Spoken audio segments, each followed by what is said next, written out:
शुक्लांबरधरं विष्णुं शशिवर्णं चतुर्भुजं प्रसन्नवदनं ध्यायेत् सर्वविघ्नोपशान्तयेत्। गुरुर्ब्रह्मा गुरुर्विष्णुः गुरुर्देवो महेश्वरः गुरुस्साक्षात् परब्रह्म तस्मै श्रीगुरवे नमः।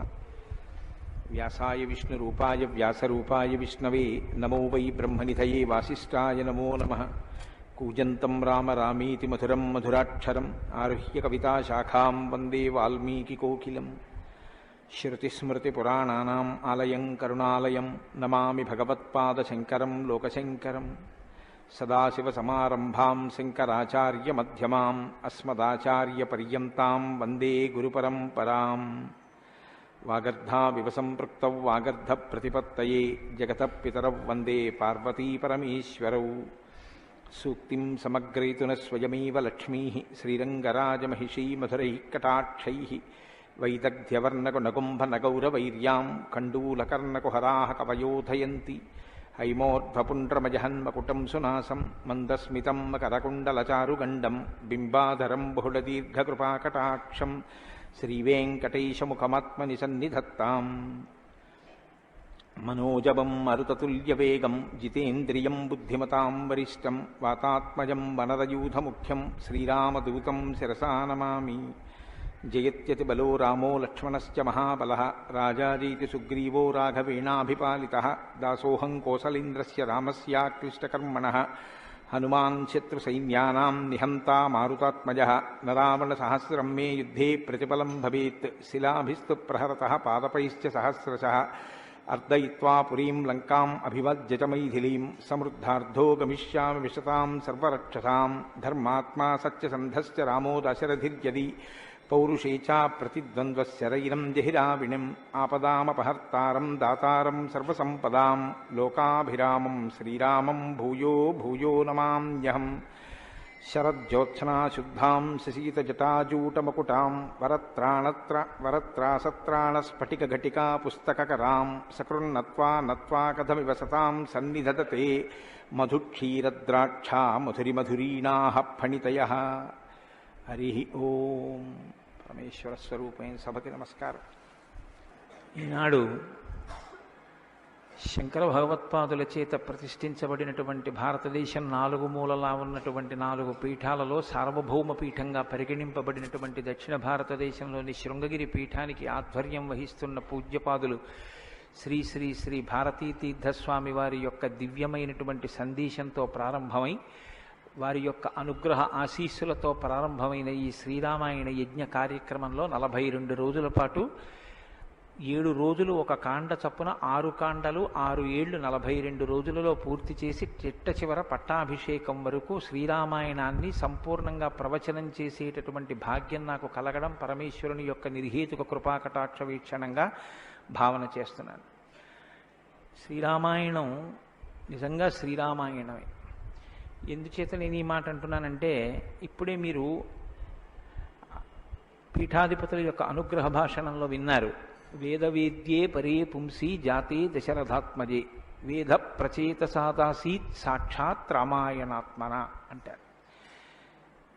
అందులో ఎంత గొప్ప మాట అన్నారంటే, వేదవేద్యే పరే పుంసి, వేదము చేత ప్రతిపాదింపబడినవాడు, వేదము చేత తెలియబడేటటువంటి వాడు, వేదము ప్రమాణముగా ధర్మానుష్ఠానము చేసి మానవ జన్మ తరింప చేసుకుని భగవంతుని యొక్క అనుభవాన్ని మనం పొందడానికి వీలైనటువంటి స్థితిని కలిగి ఉన్నవాడైనటువంటి పరమేశ్వరుడు రామచంద్రమూర్తిగా ఈ భూమండలం మీద అవతరించి 11,000 సంవత్సరములు కరచరణాదులతో నడయాడాడు.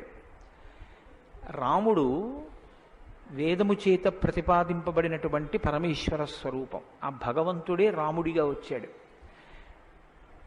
భగవంతుణ్ణి ప్రతిపాదించేటటువంటి వేదం వాల్మీకి మహర్షి నోటి వెంట శ్రీరామాయణంగా వచ్చింది. అందుకే శ్రీరామాయణానికి వేదోపబృంహణము అని పేరు. వేదమే రామాయణం. వేదం దేన్ని ప్రతిపాదిస్తుంది? ప్రధానంగా వేదమంతా ధర్మమే ప్రతిపాదన చేస్తుంది. ధర్మం అంటే ఏమిటి? ధ్రియతేవా జనైరితి ధర్మం అని అమరకోశం. ధర్మం అంటే తెలుసుకోవడం ధర్మంలో ఒక భాగం. కేవలం తెలుసుకోవడం ధర్మం కాదు. తెలుసుకున్నాడు, అనుష్ఠించడు. అప్పుడు ధర్మమా అంటే ధర్మం కాదు. మీరు శ్రీరామాయణాన్ని జాగ్రత్తగా పరిశీలనం చేస్తే రాముడికి ఎన్ని తెలుసో ఎంత తెలుసో, రావణుడికి అన్ని తెలుసు అంతా తెలుసు. కానీ రాముడి ముందు రావణుడు ఎందుకు నిలబడలేకపోయాడు? ఒక్కటే కారణం, తాను తెలుసుకున్నది తాను విన్నది అనుష్ఠించాడు రామచంద్రమూర్తి. తాను విన్నది తాను తెలుసుకున్నది తన సౌకర్యానికి అనుగుణంగా మార్చుకుని దబాయించి బ్రతికే ప్రయత్నం చేస్తాడు రావణాసురుడు. ధర్మాన్ని మీరు తెలుసుకోవడం ప్రధానం ఎంతో, దాన్ని అనుష్ఠించడం కూడా అంతే అవసరం. అనుష్ఠానానికి పనికిరానటువంటి ధర్మం ఉపయోగం లేనిది అవుతుంది. ఇంట్లో కర్ర ఉంది, వీధిలో కుక్క ఉంది. కుక్క మీ మీద పడడానికి ఉద్యుక్తమవుతున్న సమయంలో మీ ఇంట్లో కర్ర ఉంది కదా అని మీ మీద పడ్డం మానదు. మీ చేతిలో కర్ర ఉంటే కుక్క మీ మీద పడకుండా ఉంటుంది. ధర్మో రక్షతి రక్షితః అన్న మాటకు అర్థం ఏంటంటే, మీరు ధర్మాన్ని అనుష్ఠిస్తే మిమ్మల్ని ధర్మం కాపాడుతుంది. ధర్మం విషయంలో తెలుసుకోవలసినటువంటి అత్యంత ముఖ్యమైన విషయం ఒకటి ఉంటుంది. ధర్మం ఇలా అనుష్ఠిస్తే అలా వెంటనే ఫలితం ఇవ్వాలని ఎక్కడ ఉండదు, ఒకచో అలా ఉండొచ్చు. ధర్మం ఎటువంటిదంటే, పంట పండడం కోసమని చెప్పి వ్యవసాయదారుడు భూమిని దున్నడం మొదలు పెడతాడు. భూమిని దున్నగానే పంట పండుతుందా? భూమిని దున్నిన తరువాత వర్షం పడే వరకు ఎదురు చూడాలి. వర్షం పడితే పంట పండుతుందా? విత్తనాలు వేయాలి. విత్తనాలు వేస్తే పంట పండుతుందా? మొలకలెత్తాలి. మొలకలెత్తినంత మాత్రాన పంట పండుతుందా? దానికి చీడా పీడా పట్టకుండా సస్యరక్షణ చేసుకోవాలి. 6 గాలము శ్రమిస్తే చిట్ట చివర ఆ పంట బాగా చేతికొచ్చి ఫలసాయాన్ని ఇస్తుంది. అప్పుడు కోత కోసి తెచ్చి పొలం గట్టున వేసి బస్తాలకెత్తి ఇంటికి తీసుకెళ్లి దాచుకునే పర్యంతము పండిన పంట మీ చేతికి వచ్చింది అని నమ్మకంగా చెప్పడం సాధ్యం కాదు. ధర్మం కూడా అంతే. ఇవాళ మీరు ధర్మం చేశారు అని వెంటనే ఫలితం ఇవ్వదు. అధర్మం కూడా అంతే. మీరు ఇవాళ అధర్మం చేశారు అని వెంటనే ఫలితం ఇవ్వదు. లోకంలో మీరు చూస్తూ ఉంటారు, ఒక్కొక్కడు చాలా పాపాచరణముతో ఉంటాడు, ఈశ్వరుని యందు భక్తి ఉండదు, శాస్త్రం ఏది వద్దందో అది చేస్తూ ఉంటాడు, కానీ సర్వసుఖములను అనుభవిస్తూ ఉంటాడు. మనకేమనిపిస్తుందంటే, ఆయన ఈశ్వరుణ్ణి ధిక్కరించాడు కదా, ఆయన ఏం ధర్మం పాటించట్లేదు కదా, ఆయన ఏం వేద ప్రమాణాన్ని అంగీకరించట్లేదు కదా, ఆయన సంతోషంగా సుఖంగా ఉన్నాడు. అన్నీ విని అన్నీ నమ్మి అన్నీ విశ్వసించి వేదమును ప్రమాణముగా స్వీకరించి ధర్మమును అనుష్ఠించినటువంటి నేను కష్టాలు పడుతున్నాను, ఏమిటి ఉపయోగం ఈ ధర్మం పట్టుకుంటే అనిపిస్తుంది. ధర్మం పట్టుకోవడం ఎటువంటిది అంటే, పంట పండడం కోసమని పొలం దున్నడం లాంటిది. పొలం దున్ని కష్టపడిన వాడికి పంట ఎప్పటికైనా చేతికొచ్చినట్టే. ధర్మాన్ని అనుష్ఠించిన వాడికి కూడా ధర్మం కాపాడి తీరుతుంది. అధర్మం ఇంటికి అంటుకున్నటువంటి చిన్న మంట లాంటిది. చిన్న మంటే కదా నన్ను ఏం చేస్తుందని పడుకున్న వాడికి చిట్ట చివర ఇల్లంతా ఎలా కాలిపోతుందో, అధర్మంలో మనం ఉన్నామని తెలుసుకుని అధర్మ పథంలోంచి బయటికి వచ్చే ప్రయత్నం చేయకపోతే చిట్ట చివరికి జరిగేటటువంటి పరిణామం కూడా అలాగే ఉంటుంది. కాంచన లంక ఉంది, అంత బలగం ఉంది, అంత గొప్ప సుఖాలు అనుభవించాడు, 10 తలకాయలున్నాయి, గొప్ప తపస్సు ఉంది, ఈశ్వరుడు యొక్క అనుగ్రహాన్ని పొందాడు, పరమేశ్వరుణ్ణి సాకారంగా దర్శనం చేశాడు, పుష్పక విమానం ఎక్కి ప్రపంచమంతా తిరిగాడు. చిట్ట చివరికి ఏమయ్యాడు?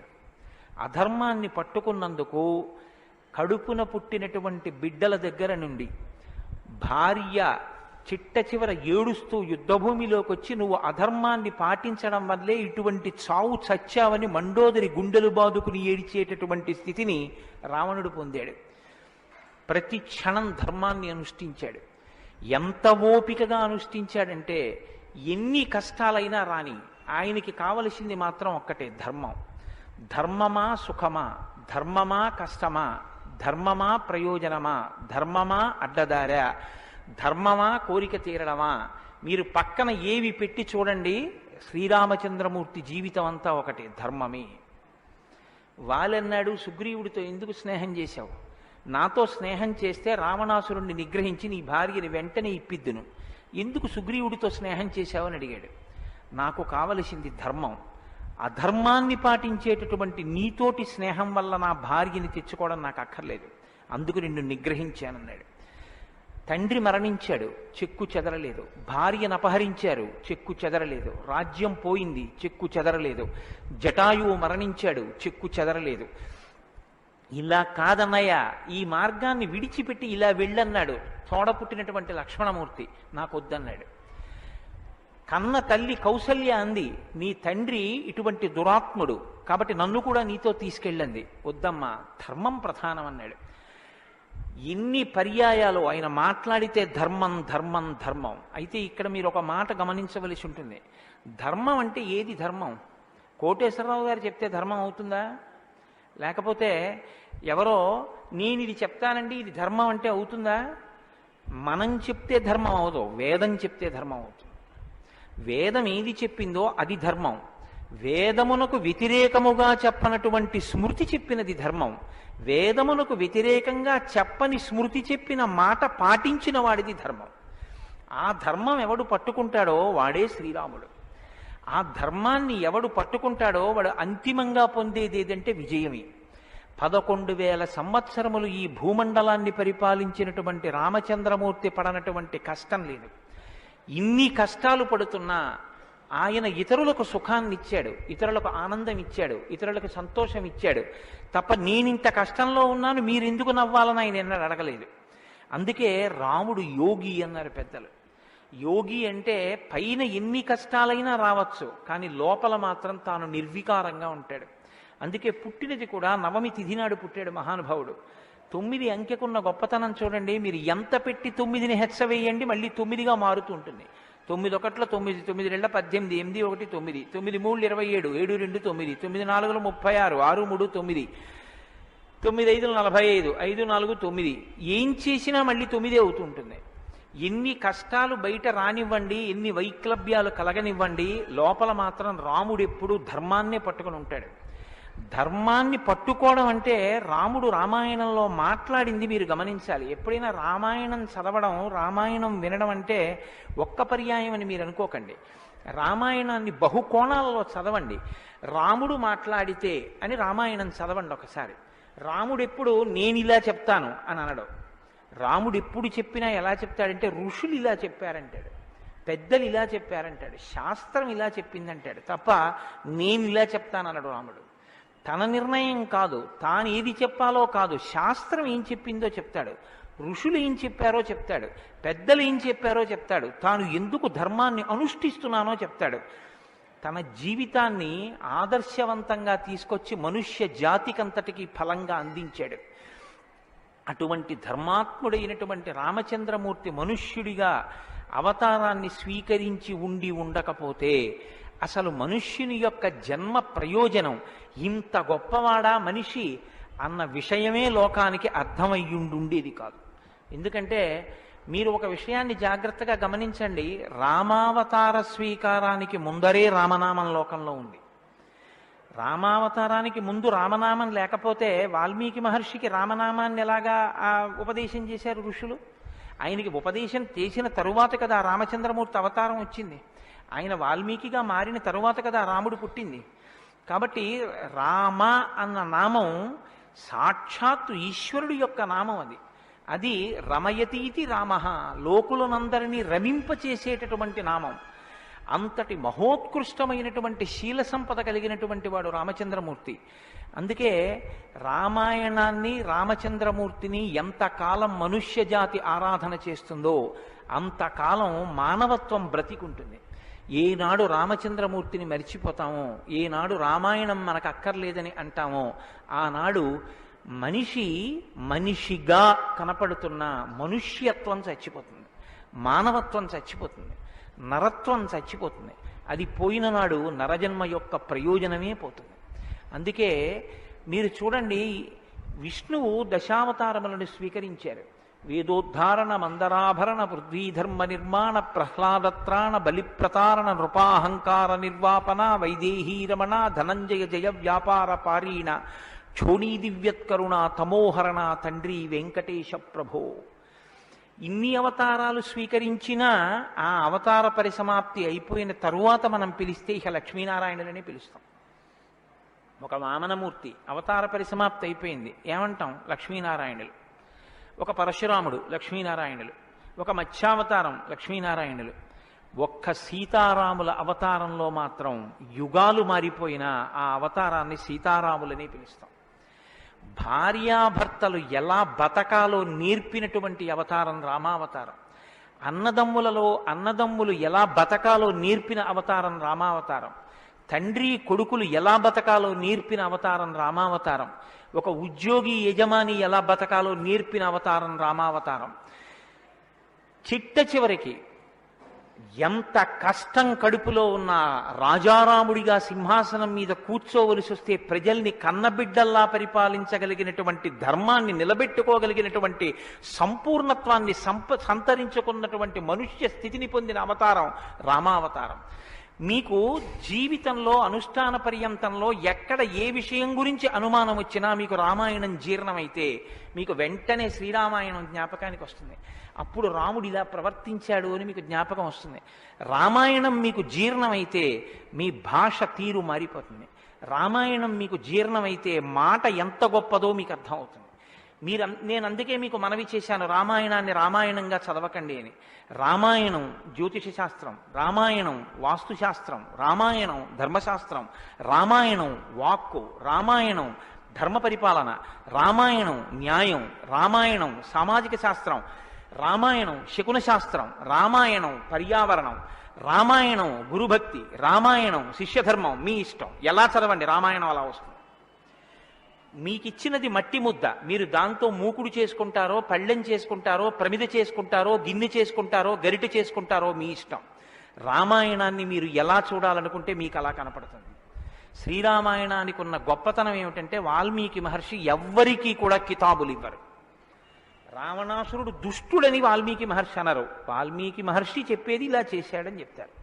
తెల్లవారకట్ట లేచాడు, పరస్త్రీ పట్ల కామంతో మనసు కదిలింది. నీకు నచ్చి నీకు కూడా అలా ఉండాలనుకుంటే నీ ఇష్టం, నీ తల కూడా తెగిపోతుంది. నీవు కూడా పుత్రమిత్ర కళత్రాదులతో భంగపాటు పొందుతావు. రాముడు నిద్రలేస్తూనే నదీ స్నానం చేసి సంధ్యావందనం చేశాడు. నువ్వు రాముడిలా ఉండాలనుకుంటే 7 తరాలు తరిస్తాయి. నీకేది కావాలో నువ్వు నిర్ణయించుకో. రాముడు గొప్పవాడని చెప్పరు, రావణుడు తక్కువవాడని చెప్పరు. నువ్వేది తెలుసుకోవాలో అది నువ్వు తెలుసుకుని అనుష్ఠించాలి. అది శ్రీరామాయణం యొక్క గొప్పతనం. అంత గొప్ప అవతారంలో రాముడు ఎప్పుడు మాట్లాడినా ఋషివాక్కుని సమర్థిస్తాడు. రాముడు ఎప్పుడు మాట్లాడినా వేదవాక్కుని సమర్థిస్తాడు. రాముడు ఎప్పుడు మాట్లాడినా ధర్మాన్ని సమర్థిస్తాడు. ఇది మీరు బాగా జ్ఞాపకం పెట్టుకోవాలి. మనం శ్రీరామాయణం వింటున్నది శృంగగిరి పీఠంలో వింటున్నాం. అదేమిటండి పీఠ శాఖ కదా అని మీరు అనొచ్చు. ఆత్మావై పుత్రనామాసి, కొడుక్కి తండ్రికి అభేదం. బింబం ఎందులోంచి వచ్చిందో ఆ బింబం వచ్చినటువంటిది లేదా ప్రతిబింబం పుట్టిన బింబం రెండూ ఒకటే. అద్దం ముందు నిలబడితే నా ప్రతిబింబం కనబడితే ఆ ప్రతిబింబం బొట్టు పెట్టుకోలేదనుకోండి, దిక్కుమాలిన ప్రతిబింబమా బొట్టు పెట్టుకోవద్దా, తప్పు కదా అని ప్రతిబింబానికి బొట్టు పెడితే నాకు బొట్టు వస్తుందా? బింబానికి బొట్టెట్టుకుంటే ప్రతిబింబానికి బొట్టు వస్తుంది. బింబానికి ప్రతిబింబానికి తండ్రికి కొడుక్కి గురువుకి శిష్యుడికి అభేదమైతే గుంటూరు శృంగగిరి పీఠ శాఖకి ఎక్కడో కర్ణాటక రాష్ట్రంలో ఉన్న శృంగగిరి పీఠానికి నా దృష్టిలో అభేదం. శృంగగిరి పీఠంలో కూర్చుని శ్రీరామాయణ ప్రవచనం చెయ్యవలసి వస్తే నేను ఒక మాట చెప్పకుండా రామాయణాన్ని ప్రారంభించేస్తే నేను ఒక పొరపాటు చేసిన వాడిని అవుతాను. ఇన్ని పీఠాల్ని స్థాపించినటువంటి శంకర భగవత్పాదులు అవతార పరిసమాప్తి చేస్తూ ఒక మాట చెప్పారు. వేదో నిత్యమధీయతాం తదుదితం కర్మస్వనుష్ఠీయతాం. ప్రతిరోజు వేదం చదువుకో. నువ్వు చేసే ఏ కర్మ అయినా వేదం ఎలా చెప్పిందో అలాగే చెయ్యి. అంతేకాని నీ స్వంత బుద్ధితో ఏ పనిని చెయ్యవద్దు. వేదో నిత్యమధీయతాం తదుదితం స్వకర్మస్వనుష్ఠీయతాం దుస్తర్కాస్తు విరమ్యతాం. ఈశ్వరుడు నోరిచ్చాడు కదా అని నీ చిత్తం వచ్చినట్టుగా వాదనలు చేయవద్దు. నువ్వు ఏది మాట్లాడినా శృతిశిరపక్షస్వనుష్ఠీయతాం. ఉపనిషత్తులు ఏం చెప్పాయో, వేదం ఏం చెప్పిందో దాన్ని సమర్థించడానికి నీ వాగ్బలాన్ని ఉపయోగించు. అంతేకాని ఈశ్వరుడు వాక్కు ఇచ్చాడు కదా అని నీ ఇష్టం వచ్చినట్టు నువ్వు మాట్లాడితే చూడలేదు, లెక్క కట్టుకోలేడని నువ్వు అనుకోవద్దు. లెక్క కట్టేవాడు ఒకడు ఉన్నాడు. మీరు చూడండి, 84 లక్షల జీవరాశులు ఈ ప్రపంచంలో ఉన్నాయి. 84 లక్షల జీవరాశుల్లో 83,99,999 జీవరాశులకి వాక్కు లేదు. ఒక్క నరజన్మకే వాక్కుంది. మళ్ళీ ఈ నరజన్మలో కొంతమంది మాత్రమే ఆ మాట చెప్పగలరు. కొంతమంది నరులుగా జన్మించిన నోరు విప్పి రామా అని గట్టిగా అనరా అంటే రామా అని అనలేరు. అది వారి దురదృష్టం. కానీ మనం భగవన్నామమును పలకగలం. భగవన్నామం పలికి తరించగలిగినటువంటి భాగ్యం మనకుంది. హరునకు విభీషణున కద్రిజకున్ తిరుమంత్రరాజమై కరికి నహల్యకున్ ద్రుపదకన్యకు నార్తి హరించు చుట్టమై బరగిన ఎట్టి నీ పతితపావన నామము నాదు జిహ్వపై నిరంతరము నటింపచేయుమి కదా చరధి కరుణాపయోనిధి అని వేడుకున్నాడు గోపరాజు గారు. నాకేం అక్కర్లేదయ్యా స్వామి, నీ నామం నా నాలుక మీద నర్తింపచేయవయ్యా చాలన్నాడు. పవి పుష్పంబగు అగ్ని మంచగు నాకూపారం భూమిస్థలంబగు శత్రుండతిమిత్రుడవు విషము దివ్యాహారమౌ నిన్నగా అవనీమండలి లోపలం శివ శివేచ్ఛాభాషణోల్లాసకిన్ శివ నీ నామము సర్వవస్యకరమౌ శ్రీకాళహస్తీశ్వర.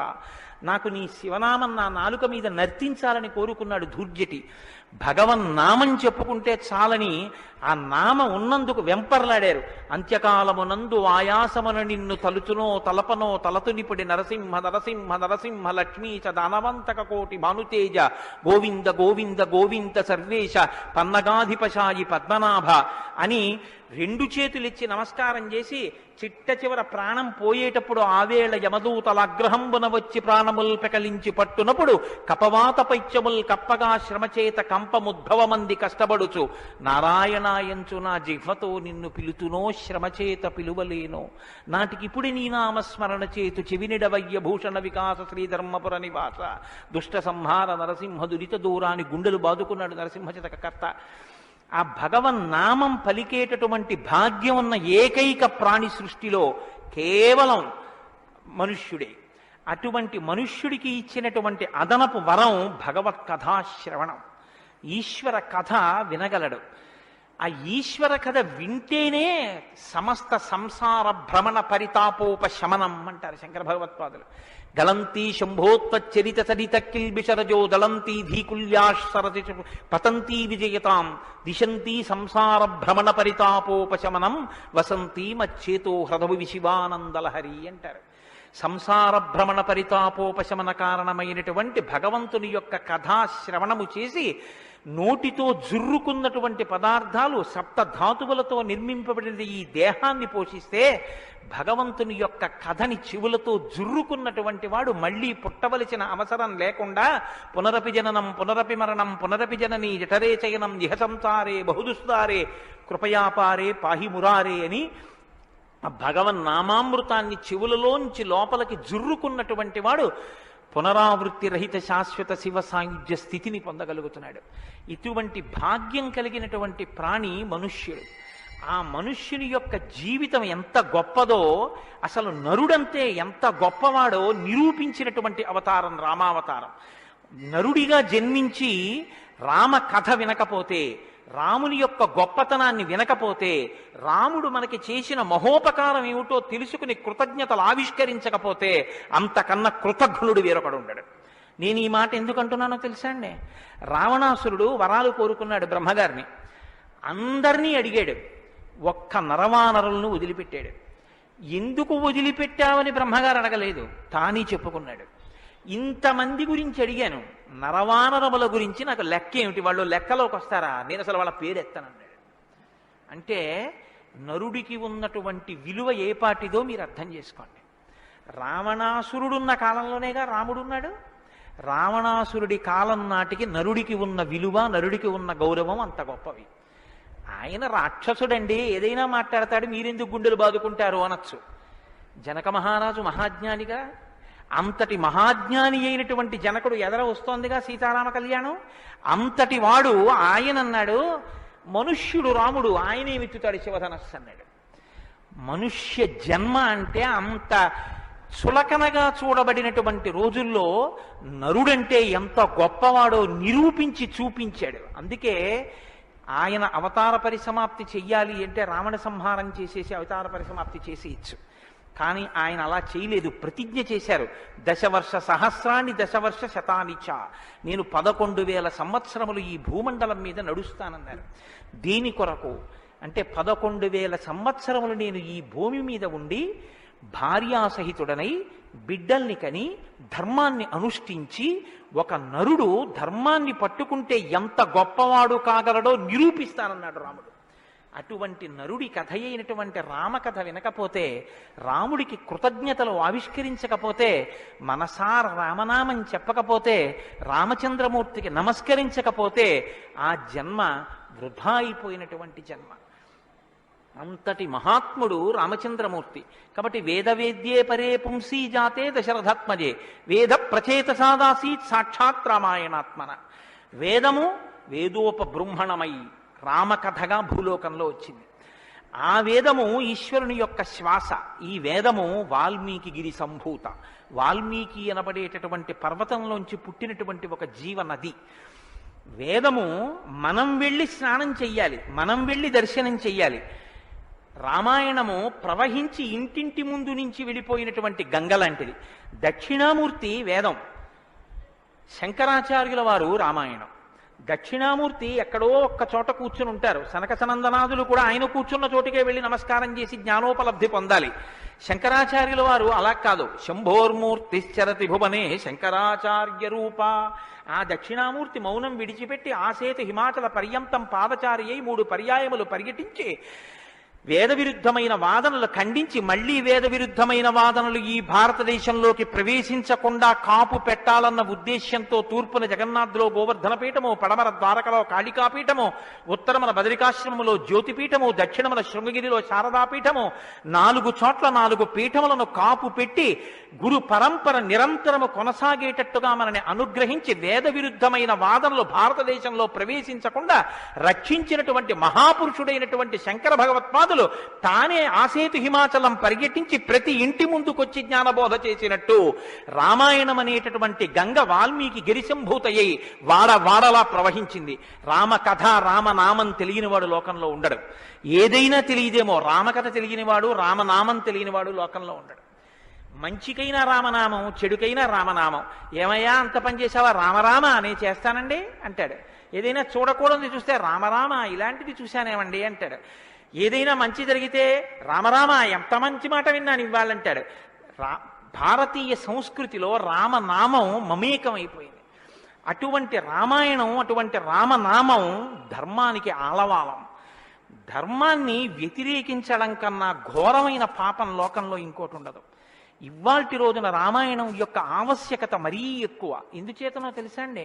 ఒకానొకప్పుడు ధర్మానికి వ్యతిరేకంగా మాట్లాడితేనే చాలా దోషం. అటువంటిది ఇవాళ ఏ స్థితి వచ్చేసిందంటే, ధర్మాన్ని ధర్మము అని పేరు పెట్టి వ్యతిరేకంగా మాట్లాడితే బాగుండదని ధర్మానికి ఇంకొక పేరు పెట్టి వ్యతిరేకంగా మాట్లాడే రోజులు వచ్చాయి. ఒకడు ఆవుని చంపేయాలనుకున్నాడు. ఆవుని చంపేయండి అంటే మిగిలిన వాళ్ళు బుద్ధి ఉందా లేదా అంటారు. అందుకని ఆవుని ఇంకొక క్రూర మృగం పేరు పెట్టి పిలిచి చంపేయమన్నాడు వాడు. ఎంత గడుసరితనం చూడండి. ఈ పులిని చంపేయండి అన్నాడు. పులిని చంపేయండి అంటే చూడని వాడు ఏమనుకుంటాడు? పులిని చంపేస్తే తప్పేమిటి, వచ్చి ఊళ్ళ మీద పడిపోతుంది అనుకుంటాడు. అది పావుని చంపేయండి అన్నాడు. విన్నవాడు పావు అనుకున్నాడు, కనదు ఆవు. ఆవుని చూపించి పావుని చంపేయండి అన్నాడు. వాడికి తెలియదా ఇది ఆవు అని? తెలుసు. మరి ఆవుని చంపేయండి అని ఎందుకంటావు అంటే, ఆవుని చంపేయండి అంటే ఆవుని చంపడం ఏమిట్రా అంటారని పావుని చంపేయండి అన్నాడు తెలిసి. ధర్మాన్ని ఆచరించకండి అంటే జనం తిరగబడతారని మూఢ విశ్వాసాల జోలికి వెళ్ళకండి అంటున్నారు. పేరు మార్చారు కానీ వ్యవస్థని ధర్మానికి దూరం చేస్తున్నారు. ఆ స్థితి నుంచి మనం రక్షింపబడాలంటే మనకున్న ఆధారం ఒక్కటే, శ్రీరామాయణాన్ని వినాలి, శ్రీరామాయణాన్ని బాగా తెలుసుకోవాలి, శ్రీరామాయణాన్ని తరచి తరచి గమనించాలి. రామాయణం మనకి తెలుసున్న రామకథే కదా అనుకోకండి. నేను మీకు యథార్థం మనవి చేస్తున్నాను. మీరు రామాయణాన్ని ఎన్ని మాటలు చదవండి, ఎన్ని మాటలు వినండి, మీకు రామాయణం కొత్త కోణంలో ప్రకాశిస్తుంది, రామాయణం కొత్త కోణంలో భాషిస్తుంది. అంత గొప్ప రామాయణం. సరే నువ్వు చెప్పేది రామాయణం కదా, రామాయణం గురించి ఎందుకు అంతసేపు చెప్తావు? మేము ఎదుర వింటాం కదా రామాయణం. అసలు నువ్వు రామాయణం ప్రారంభం చెయ్యి అని మీరు అంటారు, నాకు తెలుసు. శ్రీరామాయణ ప్రారంభం ఎక్కడ జరిగింది అంటే, తపస్వాధ్యాయ నిరతం తపస్వీ వాగ్విదాం వరం నారదం పరిపప్రచ్చర్ వాల్మీకి మునిపుంగవం అన్నారు. అంటే ఒకానొక నాడు వాల్మీకి మహర్షి తన ఆశ్రమంలో ఉన్నారు. నారద మహర్షి వచ్చారు. నారద మహర్షి వస్తే వచ్చిన నారద మహర్షి ఎటువంటి వారో చెప్తున్నారు మొదట. ఏదో నారదుడు వచ్చారు, వాల్మీకి అడిగారు, అది కాదు ఆ శ్లోకం. మీరు ఆ శ్లోకాన్ని చాలా జాగ్రత్తగా గమనించాలి. ఎటువంటి నారదుడు ఎటువంటి వాల్మీకి మహర్షి ఆశ్రమానికి వచ్చారట? తపస్వాధ్యాయ నిరతం తపస్వి వాగ్విదాం వరం నారదం పరిపప్రచ్చర్ వాల్మీకిర్ మునిపుంగవం. ఈ శ్లోకం నేను చెప్పే ముందు మీతో ఒక మాట నేను మనవి చెయ్యాలి. వాల్మీకి మహర్షి ఆశ్రమానికి నారదుడు వచ్చి సంక్షేప రామాయణం చెప్పిన తరువాత కదా రామాయణం ప్రచారంలోకి వచ్చింది. వాల్మీకి మహర్షి ఆశ్రమానికి నారద మహర్షి వచ్చిన తరువాత రామాయణాన్ని ఎవరికి నేర్పారు? ఆయన రచన చేసి మొట్టమొదట ఎవరికి నేర్పి ఉండాలి? ప్రవాహము అంటే ఎవరి ద్వారానో వెళ్ళాలి కదా. అది మొట్టమొదట లోకంలో దాన్ని ప్రచారం ఎవరితో ప్రారంభమైంది? వాల్మీకి రామాయణ రచన చేసి ఎవరికి నేర్పారు? వాల్మీకి రామాయణ రచన చెయ్యగానే నేర్పిన మొట్టమొదటి శిష్యులు లవకుశులు. లవకుశులకి మొట్టమొదట రామాయణం నేర్పుంటే సీతమ్మ వాల్మీకి ఆశ్రమంలో ఉందా లేదా? ఉంది. వాల్మీకి ఆశ్రమంలోకి సీతమ్మ వచ్చి లవకుశులు పెద్దవాళ్ళై గురువు గారి దగ్గర శ్రీరామాయణాన్ని ఉపదేశం పొందడానికి యోగ్యమైనంత వయస్సు వచ్చేసిన తరువాత నారద మహర్షి వచ్చారు. వచ్చి సంక్షేప రామాయణం చెప్పారు. అప్పటి వరకు రామాయణం లేదు లోకంలో, అంతే. ఇంకా తర్వాత కదా వాల్మీకి రచించారు సంక్షేప రామాయణం విన్నాక. కాబట్టి ఇప్పుడు రామాయణ కథ ఏ స్థాయిలో ఉంది, ఏ స్థితి దగ్గర ఉంది? రామాయణ రచన మొదలయ్యేప్పటికే రామాయణం పూర్తయిపోయే స్థితిలో ఉంది. రామాయణం పూర్తయిపోయే స్థితిలో రామాయణ రచన ప్రారంభమైంది. ఇది మీరు గమనించాలి. రామచంద్రమూర్తి పుట్టక ముందు రామాయణాన్ని రచించలేదు వాల్మీకి. రామచంద్రమూర్తి పట్టాభిషేకాత్ పూర్వం రామాయణ రచన జరగలేదు. రామాయణ రచన ఎప్పుడు జరిగినట్టు? రామచంద్రమూర్తి పట్టాభిషేకం చేసుకుని సీతమ్మ తల్లిని అడవులలో విడిచిపెట్టి అడవులలో ఉన్న సీతమ్మని వాల్మీకి మహర్షి తన కుటీరానికి తీసుకెళ్లి లవకుశులు జన్మించి వాళ్ళు పెరిగి పెద్దవాళ్ళై యోగ్యులై విద్యాభ్యాసం చేసి సంగీత విద్యలో మంచి నిష్ణాతులై వాల్మీకి మహర్షి రచించిన రామాయణాన్ని బోధ చేస్తే నేర్చుకుని లోకంలో ప్రచారం చెయ్యగలిగినంత వయస్సు వాళ్ళు వచ్చిన తరువాత నారద మహర్షి వచ్చారు అక్కడికి. అలా ఎందుకు జరగాలి అంటే, వచ్చినటువంటి మహానుభావుడు రామచంద్రమూర్తిగా వచ్చాడు, మనుష్యుడిగా నడిచి చూపించేశాడు. అప్పటికే 11,000 సంవత్సరాలు ఇంచుమించు పూర్తయిపోతున్నాయి. జరిగిన కథ జరిగిపోయింది. జరిగిన కథ జరిగిపోయిన తర్వాత ఇప్పుడు వచ్చాడు నారదుడు. ఇప్పుడు జరిగిపోయిన కథలో అడుగు తీసి అడుగు వేస్తే ధర్మం. రామాయణంలో అడుగు తీసి అడుగేస్తే ఎంత కథ చెప్పాలండి నారదుడు వాల్మీకి మహర్షికి? రాముడు పుట్టుక ముందు దగ్గర నుంచి చాలా కష్టపడి రాముడు ఇలా మాట్లాడాడు, రాముడు అలా మాట్లాడాడు, సీతమ్మ రాముడి దగ్గరికి ఇలా వెళ్ళింది, దశరథ మహారాజు గారి దగ్గరికి రాముడు ఇలా వెళ్ళాడు, రాముడు కౌసల్య దగ్గరికి ఇలా వెళ్ళాడు, రాముడితో ఇలా మాట్లాడాడు, ఇవన్నీ నారదుడు చెప్పాలి. నారదుడు ఎలా చెప్పగలడు? చెప్పగలడు. సర్వజ్ఞుడు, మహానుభావుడు, గురుస్వరూపం కాబట్టి చెప్పగలడు. కానీ అలా చెప్తూ వెడితే రామాయణం ఎవరు చెప్పినట్టు అవుతుంది? నారదుడు చెప్పింది వాల్మీకి రాసింది అవుతుంది. మరి వాల్మీకి రామాయణ రచన చేశారని మనం ఎలా చెప్తున్నాం? ఒకటే కారణం, సంక్షేప రామాయణమే నారదుడు చెప్పాడు. కేవలం ఒక 100 శ్లోకాల దగ్గరలో రామకథని ఒక్కసారి అలా చిన్న మాల కింద అల్లి చెప్పి వెళ్ళిపోయాడంతే. మిగిలిన రామకథ రాముడు ఎలా కదిలాడో, ఎలా అడుగేశాడో, ఎలా నడిచాడో, ఎలా మాట్లాడాడో ఇవన్నీ వాల్మీకి మహర్షికి కనపడ్డాయి. ఎప్పుడు? అయిపోయాక కదండి. రాముడు పుట్టేశాక, రాముడు మాట్లాడాక, రాముడి పెళ్ళైపోయాక, రాముడు యుద్ధం చేశాక, రాముడు అప్పుడు సీతమ్మతో అంతఃపురంలో ఇలా మాట్లాడాడని వాల్మీకి తెలిసింది. ఎలా తెలిసింది? 2 కారణాలతో తెలియాలి. రాముడు చెప్పాలి, 2 వాల్మీకి ఊహ చెయ్యాలి. రాముడు చెప్తే అన్నీ అలా ఏకాంతంలో తాను సీతమ్మతో మాట్లాడినవి కూడా చెప్తాడా? మర్యాదా పురుషోత్తముడైన వాడు. 2 ఊహ చేస్తే ఊహ నిజం కావాలని ఎక్కడుంది? అప్పుడు రామాయణం మీరు వేదోపబ్రహ్మణంగా ప్రమాణంగా ఎలా స్వీకరించి చెప్పుకుంటున్నారు ఇవాళకి? కాబట్టి ఆ రెండిటికి మధ్యలో ఏదో ఉండాలి మీరు నమ్మాలంటే కదా. ఇప్పుడు చెప్పండి, రామాయణం ఓ కొత్త కోణంలో మీరు వినవలసిన అవసరం ఉందా లేదా ప్రారంభంలోనే? కాబట్టి నారదుడు వచ్చాడు, వాల్మీకి చెప్పాడు, అంతే. వినకండి. ఎటువంటి నారదుడు వచ్చాడు, ఎటువంటి వాల్మీకి చెప్తున్నాడు అసలు? ఏ స్థితిలో ఉన్నారు ఇప్పుడు వాల్మీకి మహర్షి అంటే? సీతమ్మ తల్లి ఆయన ఆశ్రమంలో ఉంది. సీతమ్మ తల్లి ఊరట పొందడానికి కావలసిన వాతావరణం ఆశ్రమంలో ఉంది. ఆయన నిరంతరము కూడా తపస్వి అయి ఉన్నారు.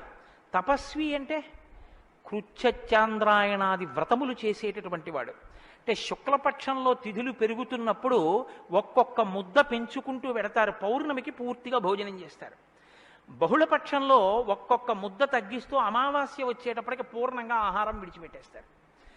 ఇలా విడిచిపెట్టి నిరంతరం వేదం చదువుకుంటూ వేదము చేత ప్రతిపాదింపబడిన పరమేశ్వర స్వరూపాన్ని ఇక్కడే అనుభవంలోకి తెచ్చుకునే ప్రయత్నం చేస్తారు. అహం బ్రహ్మాస్మి అంటే అది కదండి శృంగగిరి పీఠానికి మహావాక్యం, అహం బ్రహ్మాస్మి.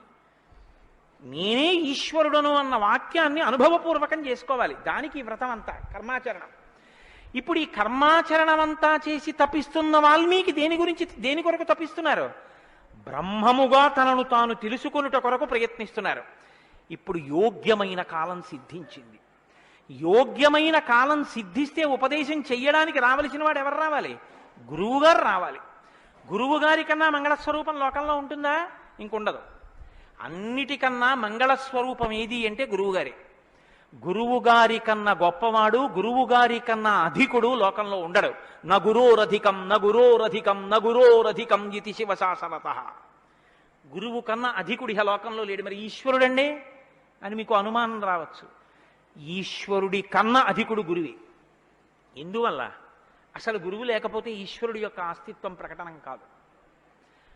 సరికదా? నేను మీకు ఒక మాటలో చెప్పాలంటే శృంగగిరి పీఠాధిపత్యం వహించిన చంద్రశేఖర భారతీ స్వామి వారి దగ్గరికి ఒక వ్యక్తి వెళ్ళి అన్నాడు, నా దగ్గర ఒకటి కన్నా ఎక్కువ మంత్రాలు ఉపదేశం పొందినవి ఉన్నాయి. నేను ఒక మంత్రానికి ధ్యాన శ్లోకం చేసి మంత్రాన్ని అనుష్ఠిస్తుంటే ఇంకో మంత్రం యొక్క ధ్యాన శ్లోకంలో స్వరూపం కనపడుతోంది, నన్ను ఏం చేయమంటారని అడిగాడు. ఆయన అన్నారు, నీకు ఉపదేశం చేసినటువంటి గురువు గారి పాదాలు నీకు కనపడుతుంటాయా? అయ్యో నాకు చాలా ఇష్టం అండి, మా గురువు గారి పాదాలు నాకు బాగా జ్ఞాపకం. ఏ మంత్రం చేసినా గురువుగారి పాదాలే చూడన్నారు. అలా ఎలా కుదురుతుందండి అన్నాడు ఆయన. ఆ ధ్యాన శ్లోకంలో రూపం కదా చూడాలి. ఏ మంత్రం చేసినా గురువుగారి పాదాలు ఎలా చూస్తాం? ఏ గురుర్ బ్రహ్మ గురుర్ విష్ణు గురుర్దేవో మహేశ్వర. గురువే బ్రహ్మ, గురువే విష్ణువు, గురువే మహేశ్వరుడు. ఇక గురువుగారి పాదాలే ఆ దేవతలన్నీ. కాబట్టి గురువుగారి పాదాలు చూస్తూ నువ్వు ఏ మంత్రం చెప్పినా ఆ మంత్రం సిద్ధిస్తుంది.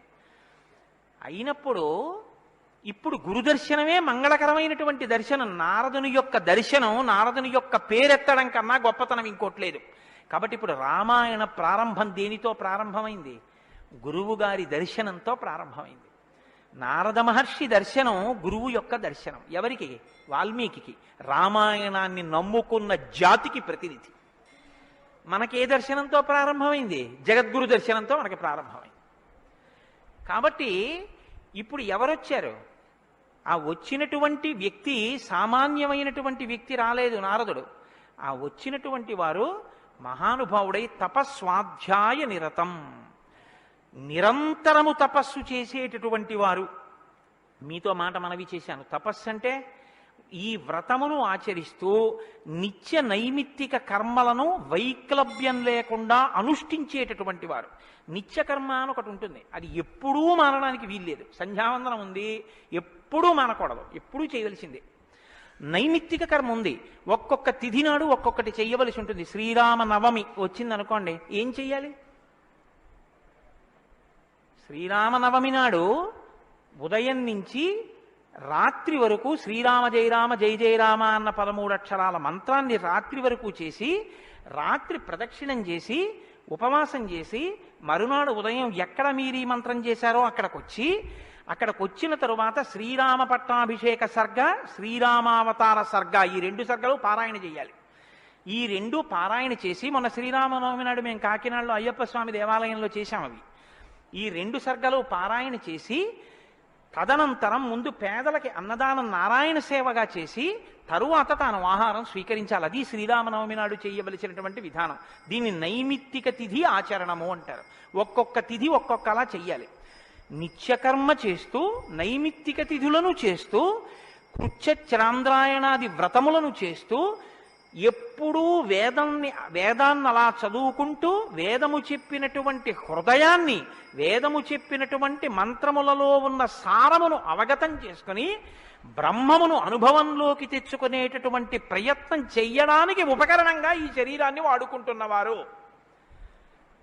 ఎంత తేడా ఉందో మీరు గమనించండి.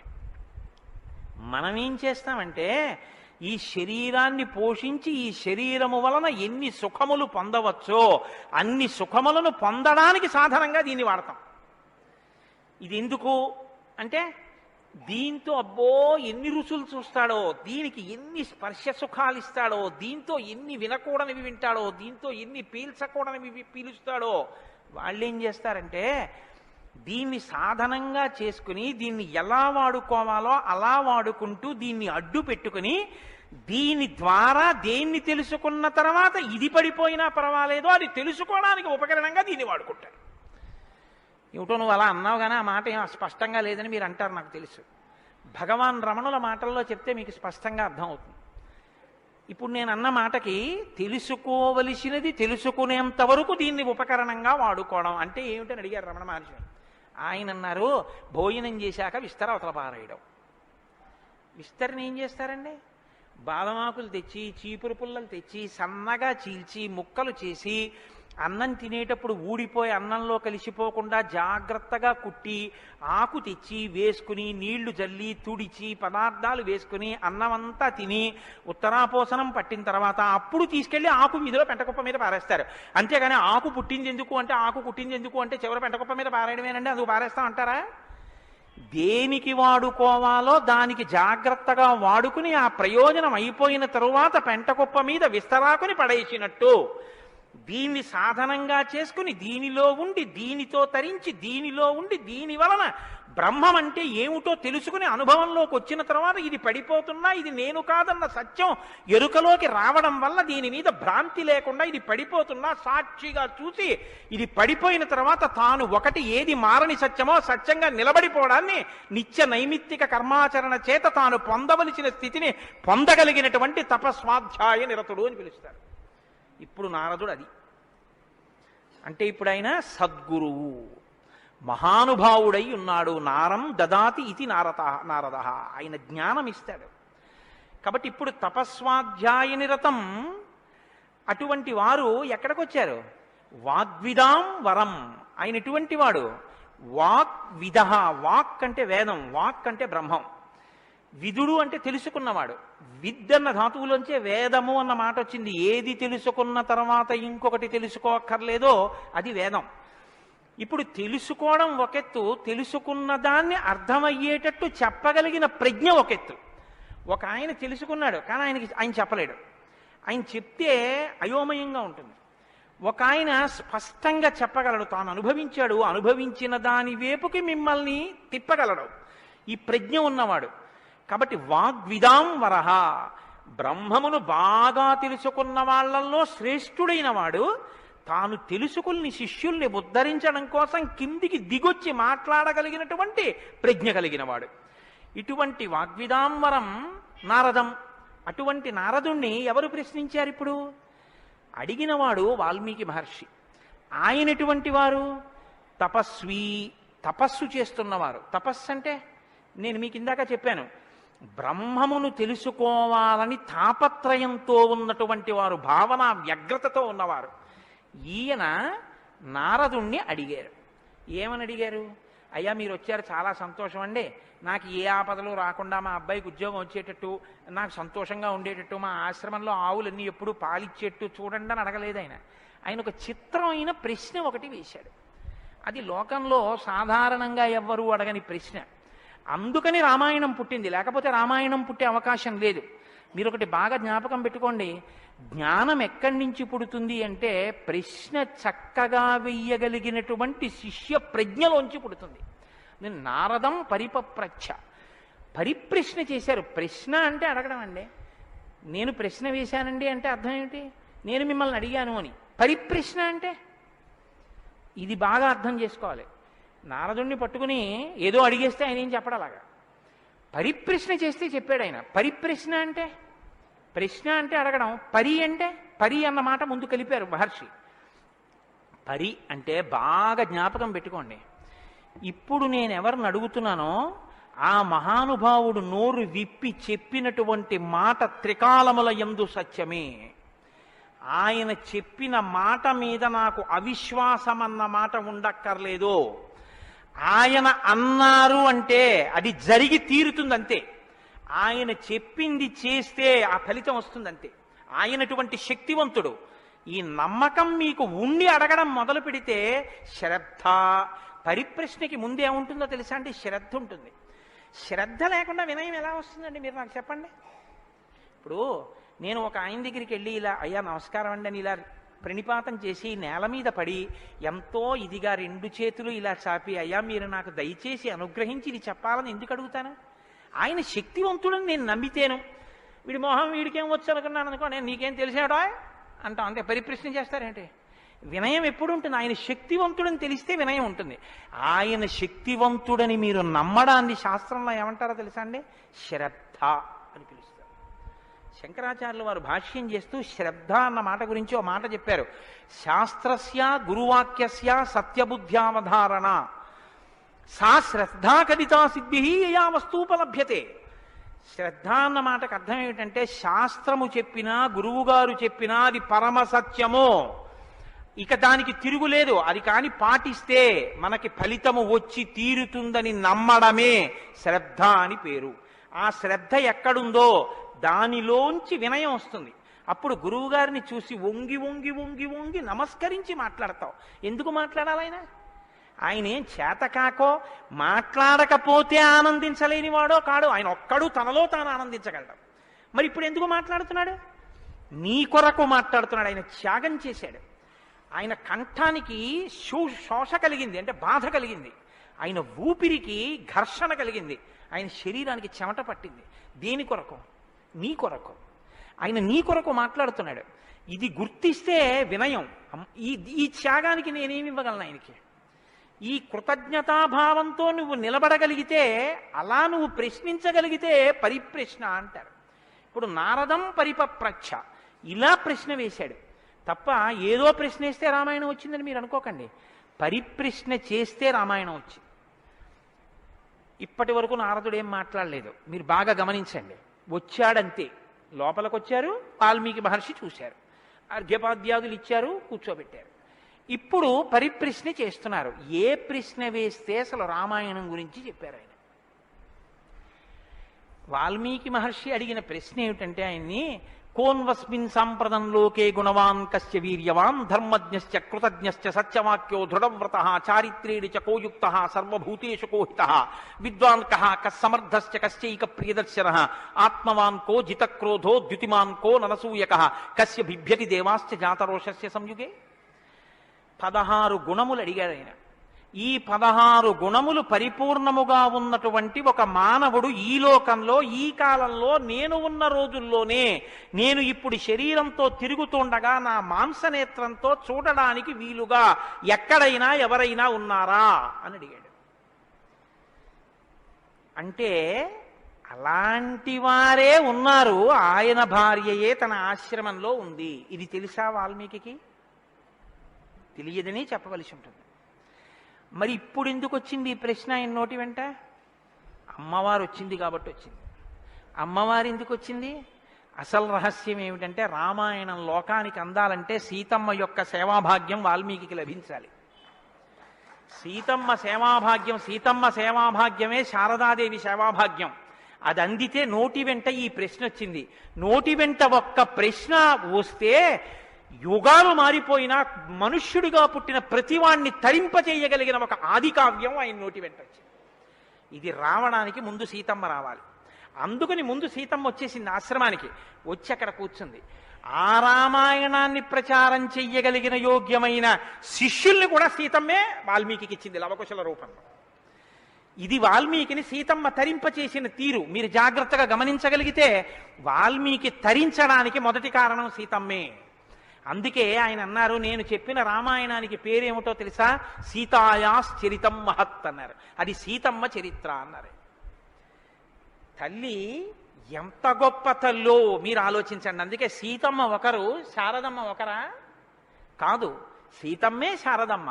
కాబట్టే అంత జ్ఞానం వాల్మీకి ఇచ్చి ఈ ప్రశ్న వేయించింది. ఎందుకు వేయించాలి? సీతమ్మ వెళ్ళిపోతే రామావతారం వెళ్ళిపోతుంది. ఇక సీతమ్మ వెళ్ళిపోతుంది. ఆ రోజులు వచ్చేసాయి. అప్పటికి ఆ రోజు వచ్చేసింది. ఎందుకంటే ఇక అశ్వమేధయాగం చేసేస్తాడు రాముడు. అశ్వమేధయాగం చేస్తే సీతమ్మ కనపడుతుంది రాముడికి. సీతమ్మ రాముడికి కనపడితే వేరొకసారి పాతివ్రత్యాన్ని నిరూపించుకోమని చెప్తాడు. ఎందుకు చెప్తాడంటే ఎప్పుడు లోకం కోసం, తన కోసం కాదు. ఈ మాట అనగానే ఆవిడ అంటుంది, నా ప్రయోజనం అయిపోయిందా, నీకు భార్యగా నీ వంశాన్ని నిలబెట్టడానికి. రామకథ నరుడి కథ బాగా గుర్తుపెట్టుకోండి. రామకథ దేవుడి కథని మీకు తెలిగితే మీకు ఎంత పనికొస్తుందో నేను చెప్పలేను.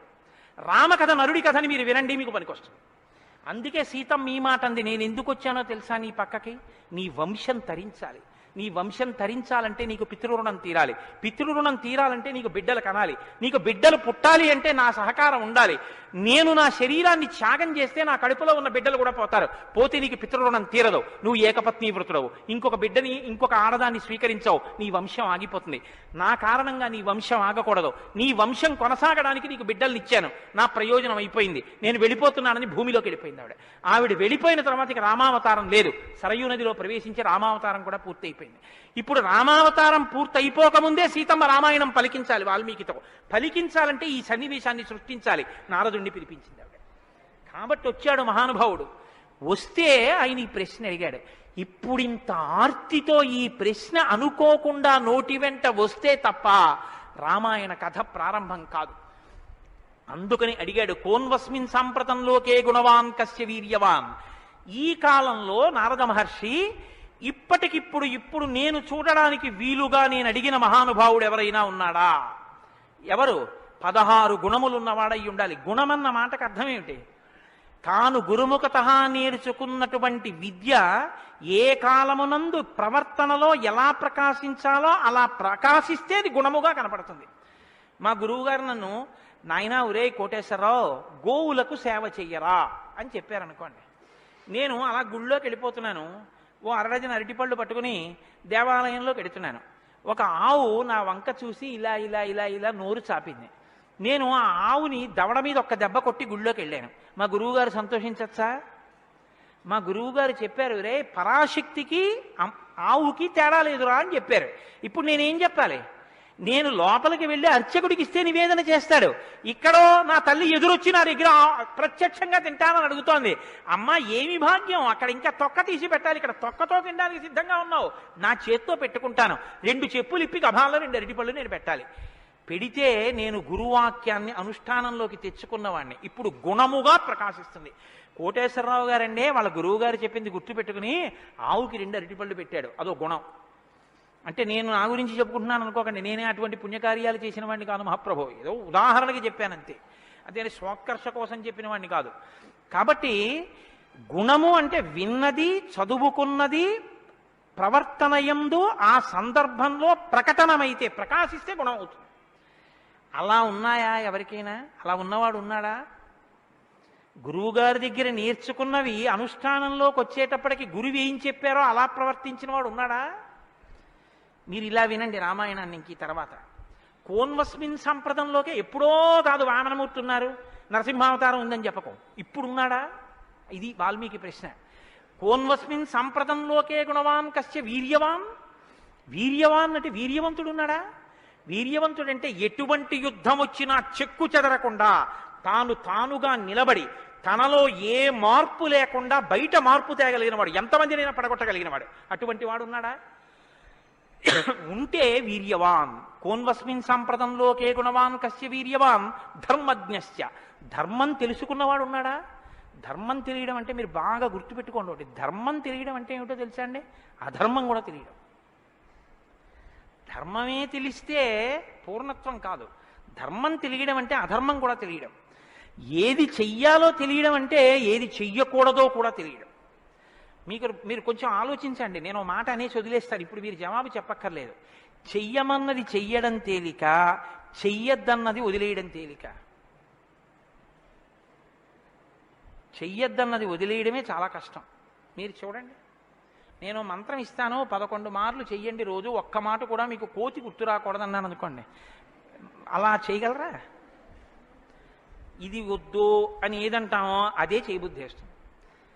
దేవుడికి 2 అగరత్తులు పెట్టు అన్నాను అనుకోండి, భయానికో భక్తికో 2 అగరత్తులు వెలిగించేయడం తేలిక. వద్దన్నది చేయకుండా ఉన్నవాడు ప్రజ్ఞావంతుడు. వద్దన్నది చేయకుండా ఉండాలంటే అధర్మం తెలియాలి కదండి. అధర్మం తెలియడం, ధర్మం తెలియడం, ధర్మం పాటించడం, అధర్మం విడిచిపెట్టడం, అధర్మం చేసిన వాడిని కూడా ఉండకుండా చేయడం, ఎందుకంటే వాడి వల్ల ధర్మం వ్యాప్తి చెందకుండా. ఇది ధర్మం తెలియడం. కాబట్టి ధర్మజ్ఞశ్చ కృతజ్ఞశ్చ. కృతజ్ఞశ్చ అంటే ఎవరో తనకు ఒక ఉపకారం చేశాడు, వాడు అదృష్టం అండి నన్ను సేవించుకున్నాడు అండం కాదు. ఎంత మహానుభావుడండి, నిజంగా నాకు ఎంత ఉపకారం చేశారండి, ఎంత ఉపకారం చేశారండి అని తలుచుకు తలుచుకు తలుచుకు తలుచుకు పొంగిపోగలిగినటువంటి మనసు ఉండడం. అసలు మనుష్య జన్మకు ఉండవలసిన ప్రధాన లక్షణం అదేనండి. కృతజ్ఞో నాస్తి నిష్కృతి. కృతజ్ఞత లేని వాడికి నిష్కృతి లేదు. అటువంటి కృతజ్ఞత ఉన్నవాడు ఉన్నాడా లోకంలో ఎవరైనా? ధర్మజ్ఞశ్చ కృతజ్ఞశ్చ సత్యవాక్యో. ఎప్పుడూ సత్యమే మాట్లాడాలి, మిన్ను విరిగి మీద పడిపోని నేను సత్యమే చెప్తాను అని వ్రతం పట్టినవాడు ఎవరైనా ఉన్నాడా? సత్యవాక్యో దృఢవ్రత. ఒక పని మొదలు పెడితే అనుకున్నాం కాదండి అది అలా అవుతుందా అందుకని వదిలేశాను లేండి ఇప్పుడు మార్చేశాను సంకల్పం అనకుండా, తాను ఒక్కసారి నోటి వెంట ఇది చేస్తానని అంటే పిడుగులు పడిపోయినా ఆ పని చెయ్యగలిగినటువంటి వాడు, దాన్ని విడిచిపెట్టనటువంటి వాడు, అటువంటి పూనిక ఉన్నవాడు ఉన్నాడా? దృఢవ్రత. కాబట్టి కోన్వస్మిన్ సాంప్రదంలోకే గుణవాన్ కస్య వీర్యవాన్ ధర్మజ్ఞశ్చ కృతజ్ఞశ్చ సత్యవాక్యో దృఢవ్రత చారిత్రేణ చకోయుక్త. ఆయన ప్రవర్తనని చూస్తే ఇంకా మీరు వేదం చదవక్కర్లేదు. వేదం చదవక్కర్లేదంటే చదవద్దని కాదు నా ఉద్దేశం. ఆయన ప్రవర్తన చూస్తే ఆయన ఏది చేశారో అదే వేదం చెప్పింది అని గుర్తు. అటువంటి ప్రవర్తన ఉన్నవాడు ఉన్నాడా? పడుకున్నా, లేచినా, మాట్లాడినా, కూర్చున్నా, నించున్నా, నడిచినా, ఏం చేస్తున్నా ధర్మానికి అనుగుణంగా ప్రవర్తించగలిగినటువంటి నడవడి కలిగినటువంటి వాడు లోకంలో ఉన్నాడా? చారిత్రేణ చకోయుక్త సర్వభూతేషు కోహిత. ఇంత బలపరాక్రమాలు ఉండి కూడా సమస్త భూతముల పట్ల దయ కలిగిన వాడు లోకంలో ఉన్నాడా? గుండెల నిండా అంత కారుణ్యం ఉన్నవాడు ఉన్నాడా? సర్వభూతేషు కోహిత విద్వాంక. తెలుసుకోవలసినవన్నీ సమస్తము తెలుసుకున్నటువంటి విజ్ఞాని ఉన్నాడా? అటువంటి విద్వాంసుడు ఉన్నాడా? విద్వాంక కస్సమర్థశ్చ. ఎటువంటి పని అయినా సరే వీరు చెయ్యలేరు వీరు చెయ్యలేరు అనొచ్చేమో కానీ ఆయన ఇది చెయ్యలేరని చెప్పడానికి ఒక పని లేకుండా ఏ పనులైనా చెయ్యగలిగిన వాడు ఉన్నాడా? కస్సమర్థశ్చ కశ్చైక ప్రియదర్శన. ఎప్పుడు మీరు చూసినా చూడాలనిపించేట్టుగా ఉండేవాడు ఉన్నాడా? ఆయన యుద్ధం చేస్తుంటే వింటినారి లాగుతున్నాడు అందం. ఆయన అడవిలో నడుస్తున్నాడు అందం. ఆయన కిరీటం పెట్టుకున్నాడు అందం. ఆయన పాదపీఠం మీద పాదం పెట్టాడు అందం. ఆయన జిల్లేడు పాలు పోసుకుని జటాజూటం కట్టుకున్నాడు అందం. ఆయన ఏమీ లేదు, నారచీర కట్టుకుని కోదండం పట్టుకున్నాడు అందం. ఆయనకి కోపం వచ్చి కన్నులు ఎర్రబారాయి అందం. ఆయన బాలరాముడిగా పిలక పెట్టుకుని వెడుతున్నాడు అందం. సీతమ్మతో మాట్లాడుతున్నాడు అందం. నిద్రపోతున్నాడు అందం. అసలు ఏది చూసినా అందం. అబ్బా ఇప్పుడు అంత బాగుంటాడండి, ఆ తర్వాత బాగుంటాడండి, కొంచెం అలంకారం చేసుకుంటాడు బాగుంటుంది అనడానికి ఏమైనా ఉంటుందా? ఎప్పుడు నువ్వు చూసినా అలాగే చూడాలనిపించేటట్టుగా ఉండేవాడు ఎవరైనా ఉన్నాడా? కశ్చైక ప్రియదర్శన. ఎంత పెద్ద మాట అండి. నిద్రపోతుంటే చూసావు, ఆహా నిద్రపోతుంటే చూడాలండి ఆయన సౌందర్యం. ఆ మాట ఎవరికన్నా ఉంటుందండి లోకంలో? ఏమన్నా ఆయన నిద్రపోతుంటే ఎంత బాగుంటాడండి అంటారా? ఏమన్నా ఆయన నిద్ర లేచి ఒళ్ళు విల్చుకుంటుంటే చూడాలండి ఆయన అందం ఎవరికైనా ఉందా? ఆయన యుద్ధం చేస్తుంటే చూడాలండి అందం ఎవరికైనా ఉంటుందా? ఎంతటి అందగాడు రామో. ఆయన పుంసాం మోహన రూపాయ పుణ్య శ్లోకాయ మంగళం. ఆడవాళ్లు మోహించడం కాదు, పురుషులు మోహించారు ఆయన్ని. అంతటి అందగాడు. కొన్ని కోట్ల మంది కంఠాలు కోసేశాడంతే రామావతారంలో. నెత్తుటిని ఏర్లు పారించాడు. అయినా అందం.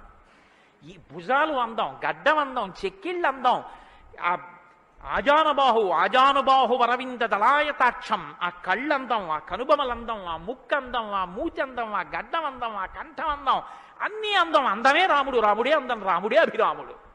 అటువంటి వాడు ఉన్నాడా? కశ్చైక ప్రియదర్శన ఆత్మవాంకో. గొప్ప ధైర్యవంతుడు ఉన్నాడా లోకంలో? ధైర్యవంతుడు అంటే మీరు బాగా జ్ఞాపకం పెట్టుకోండి. ధైర్యవంతుడు అన్న మాటకు అర్థం ఏంటో తెలుసా అండి? భయం లేనివాడు అని కాదు. ధైర్యము అన్న మాటకి ఇంకో అర్థం కూడా ఉంది.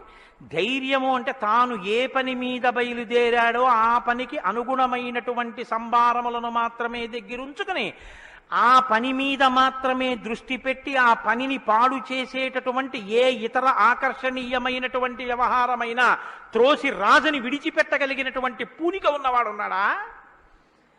నేను ఏకపత్ని వ్రతం చేస్తానన్నాడు, భార్యని రావణాసురుడు ఎత్తుకుపోయాడు, చాలా మంది వచ్చి మీద పడ్డారు. మా నాన్నగారు దక్షిణ నాయకుడు, మా వంశంలో చాలా మంది దక్షిణ నాయకులు, మా ఆవిడ దగ్గర లేదు కదండి అని ఏమైనా పొరపాటు పడ్డాడా? తాను ఏది అన్నాడో రామో దీర్ణాభిభాషతే, 2 మాటలు నాకు రావమ్మా అన్నాడు అంతే. లోకంలో అవతార పరిసమాప్తి వరకు అంతే. అలా ఉండగలిగిన వాడు ఉన్నాడా? ఆత్మవాన్కో జితక్రోధో, కోపాన్ని గెలిచిన వాడు ఉన్నాడా? కోపాన్ని గెలవడం ఏమిటండి? అది ఏమైనా ఎదురుగుండా వచ్చి నిలబడుతుందా? క్రోధం ఎలా గెలుస్తారు అంటే, క్రోధం ఎక్కడి నుంచి వస్తుందో మూలస్థానాన్ని గుర్తెరగడం, వికార కారణాన్ని తెలుసుకోవడమే క్రోధాన్ని గెలవడం. అంటే మీరు చూడండి, నాకండి ఎంత కోపం వచ్చేసిందో అంటాడు. ఎంత కోపం వచ్చేసిందోకి ఎక్కడి నుంచి వచ్చింది? ఇక్కడి నుంచే రావాలి కోపం. ఇక్కడి నుంచి రావడానికి అనువైన అవకాశం, వాతావరణం నువ్వు ఇస్తే రావడానికి సిద్ధంగా ఉంటుంది. మంట పుట్టడానికి సిద్ధంగా ఉన్నట్టుంటుంది అది. నువ్వు అది పుడితే ఎంత వికారంగా ఉంటావో, నీ ముఖం ఎలా ఉంటుందో, ఎంత జేవురించుకుని ఉంటుందో, ఎలా అరుస్తావో, నీ చేతులు ఎలా ఉంటాయో ఓసారి ఆ టైంలో వీడియో తీసి చూసుకో ఎలా ఉంటుందో. అసహ్యం వేస్తుంది మన మీద. మనకి అదేంటంటే అలా ఉన్నాననిపిస్తుంది. ఇన్ని వికారములు ఇది వస్తే వస్తున్నాయని తెలుసుకుని అది రాకుండా తొక్కి పెట్టగలిగిన వాడు ఉన్నాడా? అలా ఉంటే జితక్రోధో, అలాంటి వాడు ఉన్నాడా లోకంలో? ఆత్మవాన్కో జితక్రోధో ద్యుతిమాన్కో, అపారమైనటువంటి కాంతి కలిగిన వాడు ఉన్నాడా? ద్యుతిమాన్కో ననసూయక, అసూయని గెలిచిన వాడు ఉన్నాడా? తనకన్నా గొప్పవాడు కనపడితే ఆహాహా మహాత్ములు ఎంత గొప్ప పరిశ్రమ చేశారో, ఇంత గొప్పవాడు అయ్యాడని నమస్కారం చేసి తెలుసుకోవాలి. తనకన్నా తక్కువవాడు కనపడితే ఈశ్వరానుగ్రహంతో ఈయన వృద్ధిలోకి రావాలనగలగాలి. కిందవాణ్ణి చూసి అహంకరించకూడదు, పైవాణ్ణి చూసి అసూయ పడకూడదు. ఈ 2 ఉన్నవాడు ఉన్నాడా? ద్యుతిమాన్కో ననసూయక కస్య బిభ్యతి దేవాస్య జాత రోషస్య సంయుగే. కోపం లేని వాడికి కోపం ఎలా వస్తుంది మరి? అంటే కోపం తెచ్చిపెట్టుకున్నట్టు నటిస్తాడంతే. ఎందుకు నటించాలి అంటే, ఏదో పని చక్కబెట్టాలంటే కోపం వచ్చినట్టు ఒకసారి ఇలా అంటాడు. అనేటప్పటికి అమ్మ బాబు ఆయన కోపం వచ్చిందంటే హడిలిపోయి అందరూ జాగ్రత్తగా ఉంటారు. ఎవరికి కోపం వచ్చిందని అనిపిస్తే 33 కోట్ల మంది దేవతలు కూడా ఉనికిపోతారో, అలా కోపాన్ని తెచ్చిపెట్టుకునేవాడే తప్ప అసలు కోపం రావడం అన్నది లేనివాడు లోకంలో ఉన్నాడా? అలాంటి వాడు ఎవడైనా ఉంటే ఎప్పుడో ఉన్నాడని చెప్పదు, ఇప్పుడు ఉన్నాడా? నేను చూడ్డానికి వీలుగా ఉన్నాడా? ఈ కాలంలో ఉన్నాడా? ఉంటే అటువంటి వాడి గురించి నాకు చెప్పు, నాకు వినాలనుందన్నాడు. ఇప్పుడు వస్తోంది రామాయణం. ఇప్పుడు చెప్పాలి. నారదుడు ఎవరో తెలుసా? ఆయన రాముడే. ఆయన ఇల్లాలే నీ దగ్గరుంది, ఆయన బిడ్డలే నీ దగ్గర ఉన్నారు. వాల్మీకి మహర్షి ఆయనే అయోధ్యాధిపతి, ఆయనే రామచంద్ర ప్రభువు అని చెప్తే వాల్మీకి పొంగిపోవాలి కదండి. రామాయణ ఆవిర్భావం జరుగుతోందన్నమాట. ఇవాళ రామాయణం పుడుతోంది. ఆ సన్నివేశంలో ఉన్నాం మనం. ఇప్పుడు ఈ మాటలు అడిగితే వాల్మీకి మహర్షి చాలా చమత్కారమైనటువంటి జవాబు ఒకటి చెప్పారు. ఆయన అన్నారు, బహవో దుర్లభాశ్చైవ ఏత్వయా కీర్తితా గుణాః మునే వక్షామ్యహం బుద్ధ్వా తైర్యుక్త శ్రూయతాన్నరః. చాలా క్లిష్టమైనటువంటి ప్రశ్న ఒకటి అడిగావు. సాధారణంగా లోకంలో మానవుల్లో నువ్వు అడిగినటువంటి 16 గుణములు ఒక వ్యక్తి యందు ప్రకాశించేటటువంటి వాడు ఉండడు. కాబట్టి ఇప్పుడు ఎవరై ఉండాలి?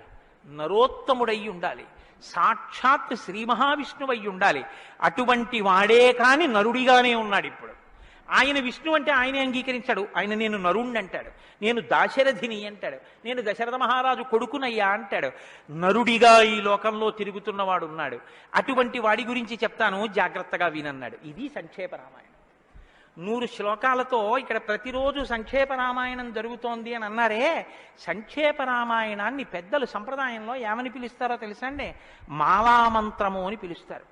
ఎందుకంటే శారదా తిలకము అని మంత్రాల గురించి చెప్పేటటువంటిది, బీజాక్షరాల గురించి చెప్పే విషయం ఒకటి ఉంది. అందులో 10 అక్షరాలు మంత్రంలో దాటిపోతే దాన్ని మాలామంత్రములని పిలుస్తారు. 100 శ్లోకములతో ఉన్న సంక్షేప రామాయణం మాలా మంత్రం. అందుకే సంక్షేప రామాయణాన్ని పారాయణ చేస్తే అది రక్షణ చేస్తుంది. మననాత్ త్రాయితే ఇది మంత్ర. దాన్ని మననం చేస్తే అది కాపాడుతుంది. సంక్షేప రామాయణం కూడా అలా కాపాడుతుంది. సద్గురువైనటువంటి నారద మహర్షి నోటిలోంచి పుట్టింది సంక్షేప రామాయణం. మహానుభావుడు నేను చెప్తున్నానయ్యా విను అని చెప్తున్నాడు. ఇక్ష్వాకు వంశ ప్రభవో రామో నామ జనైశ్రుత నియతాత్మా మహావీర్యో ద్యుతిమాన్ ధృతిమాన్ వసీ. ఇక్ష్వాకు వంశ ప్రభవో, ఇక్ష్వాకు వంశంలో పుట్టినవాడు ఉన్నాడయ్యా అన్నారు. మీరు ఈ మాట వినాలి. మొట్టమొదట ఎవరైనా రాముడు అని చెప్పలేదు. ఎవరని చెప్పాడు? ఇక్ష్వాకు వంశంలో పుట్టినవాడు ఉన్నాడు అన్నారు. ఒక వంశం తరించిపోతుంది, ఒక వంశం పేరు శాశ్వతత్వాన్ని పొందుతుంది. అది మొదట ఇక్ష్వాకు వంశం, తర్వాతది రఘువంశం. రఘువు పుట్టిన తర్వాత దాన్ని రఘువంశం అన్నారు. వంశం మారిపోలేదు, కానీ వంశం పేరు రఘువంశం అయిపోయింది. ఎలా అయిపోయింది అంటే రఘువు గొప్పతనం అటువంటిది, ఆయన పేరుతో వంశాన్ని పిలిచారు. ఆ వంశంలో పుట్టాడు రామచంద్రమూర్తి. అంత గొప్ప వంశంలో పుట్టాడయా. ఇప్పుడు వంశానికి గొప్పతనం ఎక్కడి నుంచి వచ్చింది? పుట్టి అలా ప్రవర్తించగలిగిన వాళ్ళ వల్ల వస్తోంది. ఇక్ష్వాకు వంశ ప్రభవో రామో నామ జనైశ్రుత. ఆయనని జనులందరూ రాముడు అని పిలుస్తూ ఉంటారు. రామో నామ జనైశ్రుత ఎందుకని? రమయతీతి రామ, ఆయన అందరినీ ఆనందింపచేస్తాడు. రమంతే అస్మిన్ ఇతి రామ, ఆయన యందు యోగులు రమిస్తారు. యోగులు రమించడం అంటే బాహ్యంలో తిరిగేటటువంటి మనస్సుని బుద్ధిని నిగ్రహించి వెనక్కి తిప్పి ఆత్మలోకి దింపి తాను ఒకటిగా నిలబడిపోయి పొందేటటువంటి ఆనందమేదో అది సాకారమును పొందితే రాముడు. కాబట్టి యోగులు రమించేటటువంటి స్వరూపమేదో దానికి రామ అని పేరు. కాబట్టి రామో నామ జనైశ్రుత నియతాత్మా మహావీర్యో ద్యుతిమాన్ ధృతిమాన్ వసీ. నువ్వు చెప్పినటువంటి గుణములన్నీ ఉన్నవాడు, దానితో పాటుగా వసీ ఇంద్రియములను నిగ్రహించినటువంటి వాడు. ఇంద్రియాల్ని నిగ్రహించడం అన్న మాట మీరు రామాయణంలో చాలా జాగ్రత్తగా గమనించి తెలుసుకోవలసింది. ఇంద్రియాల్ని నిగ్రహించడం అంటే ఏమిటో తెలుసా అండి? మనసు దేన్ని చూస్తే, దేన్ని వింటే కదిలిపోతుందో, ప్రశాంతంగా ఉన్నది అలజడిని పొందుతుందో దాన్ని చూడకుండా, దాన్ని వినకుండా బలవంతంగా నిగ్రహించడం ఎటువంటిదో తెలుసా అండి? ఒక త్రాచుపాము అలా వెళ్ళిపోతోంది, గభాల్ని ఇలా చూశాడు, అయ్య బాబోయ్ త్రాచుపాము పెద్ద గెంతు గెంతాడు. అది అకస్మాత్తుగా ఏమైందంటే ఆ గెంతడంలో త్రాచుపాము యొక్క పడగ మీద 2 కాళ్ళు వేసి తొక్కాడు. ఇప్పుడు త్రాచుపాము తల పైకి ఎత్తలేకపోతాడు. ఇప్పుడు తను త్రాచుపాము నా కాళ్ళ కింద ఉంది, నన్ను ఏం చేస్తుంది అని ఉండగలడని మీరు అనుకుంటున్నారా? అతను గడగడ వణికిపోతూ చెమట్లు పట్టేస్తున్నాయి. ఎందుకంటే నేను త్రాచుపాము మీద ఉన్నాను, అది తోక కదుపుతోంది, తోకతో కాళ్ళు చుడుతోంది. ఈ కంగారులో ఏం చేస్తాడంటే త్రాచుపాము మీద తాను నిలబడి ఉండగా ఇక త్రాచుపాము తన ఏం చెయ్యలేదన్న స్థితిలో ఉన్నా ఎప్పుడో ఒకప్పుడు త్రాచుపాము మీద కాలు తీసేస్తాడు. కంగారు పడిపోయి తీసేస్తాడు. ఎప్పుడో అప్పుడు కాలు తీయడం కోసమే పాము చూస్తుంటుంది, కాటు వేసేసి పుట్టలో వెళ్ళిపోతుంది, లేకపోతే ఎక్కడికో అక్కడికి వెళ్ళిపోతుంది. రావణుడు చేసే తపస్సు, రావణుని యొక్క ఇంద్రియ నిగ్రహం అటువంటివి. బలవంతంగా అణిచిపెడతాడు. అవకాశం రాగానే అది ఒక్కసారి జడలు విప్పి ప్రళయతాండవం చేసి రావణుణ్ణి పడగొడుతుంది. మండోదరి చెప్పింది ఈ మాట, నా సొంతం కాదు. రాముడు అలా కాదు, విచారణ చేసి ఉంటాడు. అర్థమనర్థం భావయ నిత్యం అంటారు శంకరాచార్యుల వారు. నారీస్తన భరనాభీదేశం దృష్ట్యా మాగా మోహావేశం ఏతత్ మాంసవసాది వికారం మనసి విచింత్య వారం వారం అంటారు. మనసు దేని చేత కదిలిపోతోందో దాని యథార్థ స్వరూపాన్ని బాగా విచారణ చేస్తారు. విచారణ చేసి ఈ పాటి దానికా నా ఒంట్లో ఉన్నటువంటి శక్తి అంతటినీ ఖర్చు చేసేస్తున్నాను అని మనసుని మరల్చే ప్రయత్నం చేసి ఆ వస్తువు తన కళ్ళ ముందు కనపడినా ఇంకా ఆయన మనసు చెక్కు చెదరదు, ఆ స్థితిని పొందుతాడు. ఇది శంకరాచార్యులు వారు నేర్పుతారు లోకానికి. గురువు చెప్పే మాట అంటే అలా ఉంటుంది. ఆయన ఎంత చమత్కారంగా అన్నారో చూడండి. నారీస్తన భరనాభీదేశం దృష్ట్యామోగా మోహావేశం. ఎందుకంత వెర్రెక్కిపోతున్నావు? యవ్వనం ఒంట్లో ఉండి ఓపికన్న కాలంలో నీ శరీరం కన్నా స్త్రీ శరీరంలో 2 వికారాలు ఉన్నాయి. శరీరపు ఊర్ధ్వభాగంలో 2 చోట్ల మాంసపు ముద్దలు పైకి పొటమరించాయి. శరీర అధోభాగంలో మాంసము కొంత లోపలికి వెళ్ళి ఉంది. ఈ రెండు వికారాల కోసం నీ శరీరంలో ఉన్న సమస్త శక్తిని నశింప చేసుకున్నావు. ఇదా నీకు నరజన్మ ప్రయోజనం? మనసి విచింతియ వారం వారం, దీన్ని బాగా ఆలోచించు అన్నది. ఇది పట్టుకుందనుకోండి, కంటిని మనసుని కంటితో చూడడం వల్ల కదపగలిగిన మనసుకి ఇప్పుడు ఆ వస్తువు కనపడినా ఇక మనసు కదలదు. ఇది ఇంద్రియ నిగ్రహం అంటారు. ఇంద్రియాలని జయించడం అంటే అది. ఇది రాముడు. అందుకే ధృతిమాన్ వసీ, అపారమైన శక్తితో ఉంటాడు, సంకల్ప శక్తితో ఉంటాడు, ఇంద్రియములను జయించిన వాడై ఉంటాడు. బుద్ధిమాన్ నీతిమాన్ వాగ్మి శ్రీమాన్ శత్రునిబర్హణ విపులాంసో మహాబాహు కంబుగ్రీవో మహాహను. నిజంగా శ్రీరామాయణాన్ని ప్రతి శ్లోకం ప్రతి మాట వ్యాఖ్యానం చేస్తే 42 రోజులు ఏమిటండి? నేను రిటైర్ అయిపోయే వరకు చెప్పినా శ్రీరామాయణం అయ్యేదేం కాదు, కానీ ఏదో 42 రోజుల్లో పూర్తి చేశాను అనిపించుకోవడం అంతే. కాబట్టి బుద్ధిమాన్ నీతిమాన్ వాగ్మి, అన్ని విద్యలు తెలుసున్నవాడు, శ్రీమాన్ ఐశ్వర్యం ఉన్నవాడు, శత్రు నిబర్హణ శత్రువులను నిగ్రహించగలిగినవాడు, విపులాంసో ఎత్తైన మూపున్నవాడు, మహాబాహు బలిశిర బాహువులున్నవాడు, కంబుగ్రీవో శంఖం వంటి కంఠం ఉన్నవాడు, మహాహనుహు చెక్కిళ్ల పైభాగం చాలా ఉన్నతంగా ఉన్నటువంటి వాడు. అటువంటి మహానుభావుడు ఈ లోకంలోనే ఉన్నాడు.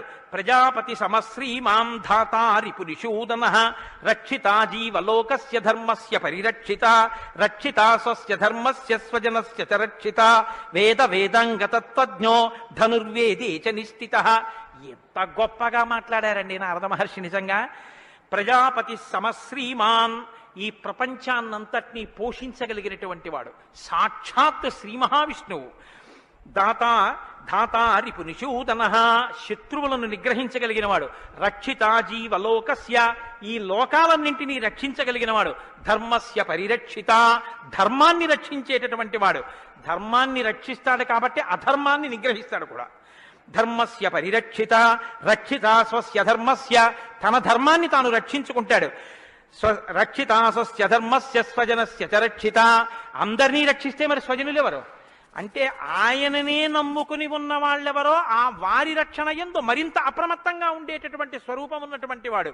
అటువంటి వాడు సచ సర్వగుణోపేత కౌసల్యానందవర్ధన సముద్రయివ గాంభీర్యే ధైర్యేణ హిమవానివా. ఇందులోంచేనండి వాల్మీకి మహర్షి చెప్పిన శ్లోకాల్లోంచే తర్వాత ఉపమానాలన్నీ వచ్చాయి. ఇప్పటికీ మనం చూడండి, ఆయన మేరునగ ధీరుడండి అంటాం.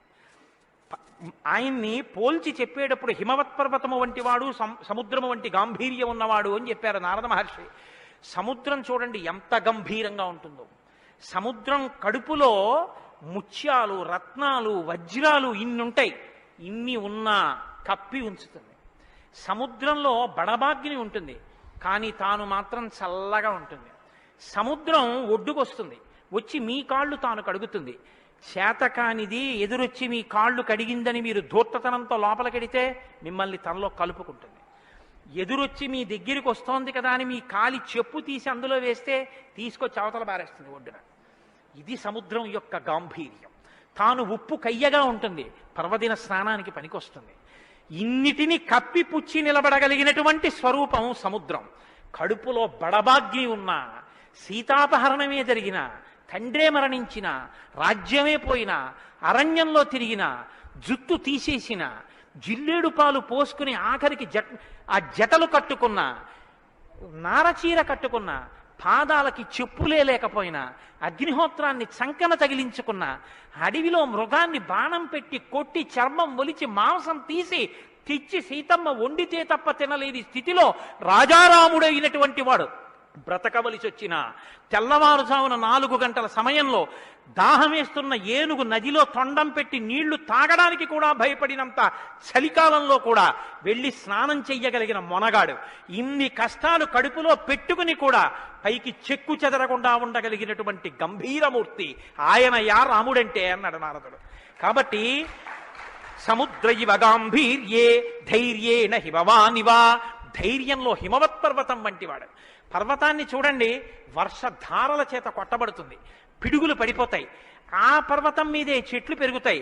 ఆ పర్వతం మీదే సింహాలు తిరుగుతాయి, పులులు తిరుగుతాయి. ఆ సముద్రానికి కన్నాలు పెట్టి పావులు పడుకుంటాయి. చిట్టెలుకలు కన్నాలు చేసి ఆ పర్వత పాదాల మీద తిరుగుతూ ఉంటాయి. ఎలుక కన్నం పెట్టి తనలో దూరిందని బెంగపెట్టుకోదు. ఒక ధూర్తుడు కాళ్లతో పైకెక్కాడని బెంగపెట్టుకోదు. వర్షధారలు కొట్టాయని కదలదు. పిడుగులు పడ్డాయని చెక్కు చెదరదు. పులులు సింహాలు తిరుగుతున్నాయని బెంగపెట్టుకోదు. మహాత్ములు తన మీద నడుస్తున్నారని పొంగిపోదు. తన మీద ఈశ్వరుడి దేవాలయం కట్టారని పరవశించిపోదు. తాను అలాగే నిలబడి ఉంటుంది. చెక్కు చెదరక నిలబడగలిగినటువంటి పర్వతం ఎటువంటిదో రాముడు అటువంటి వాడు.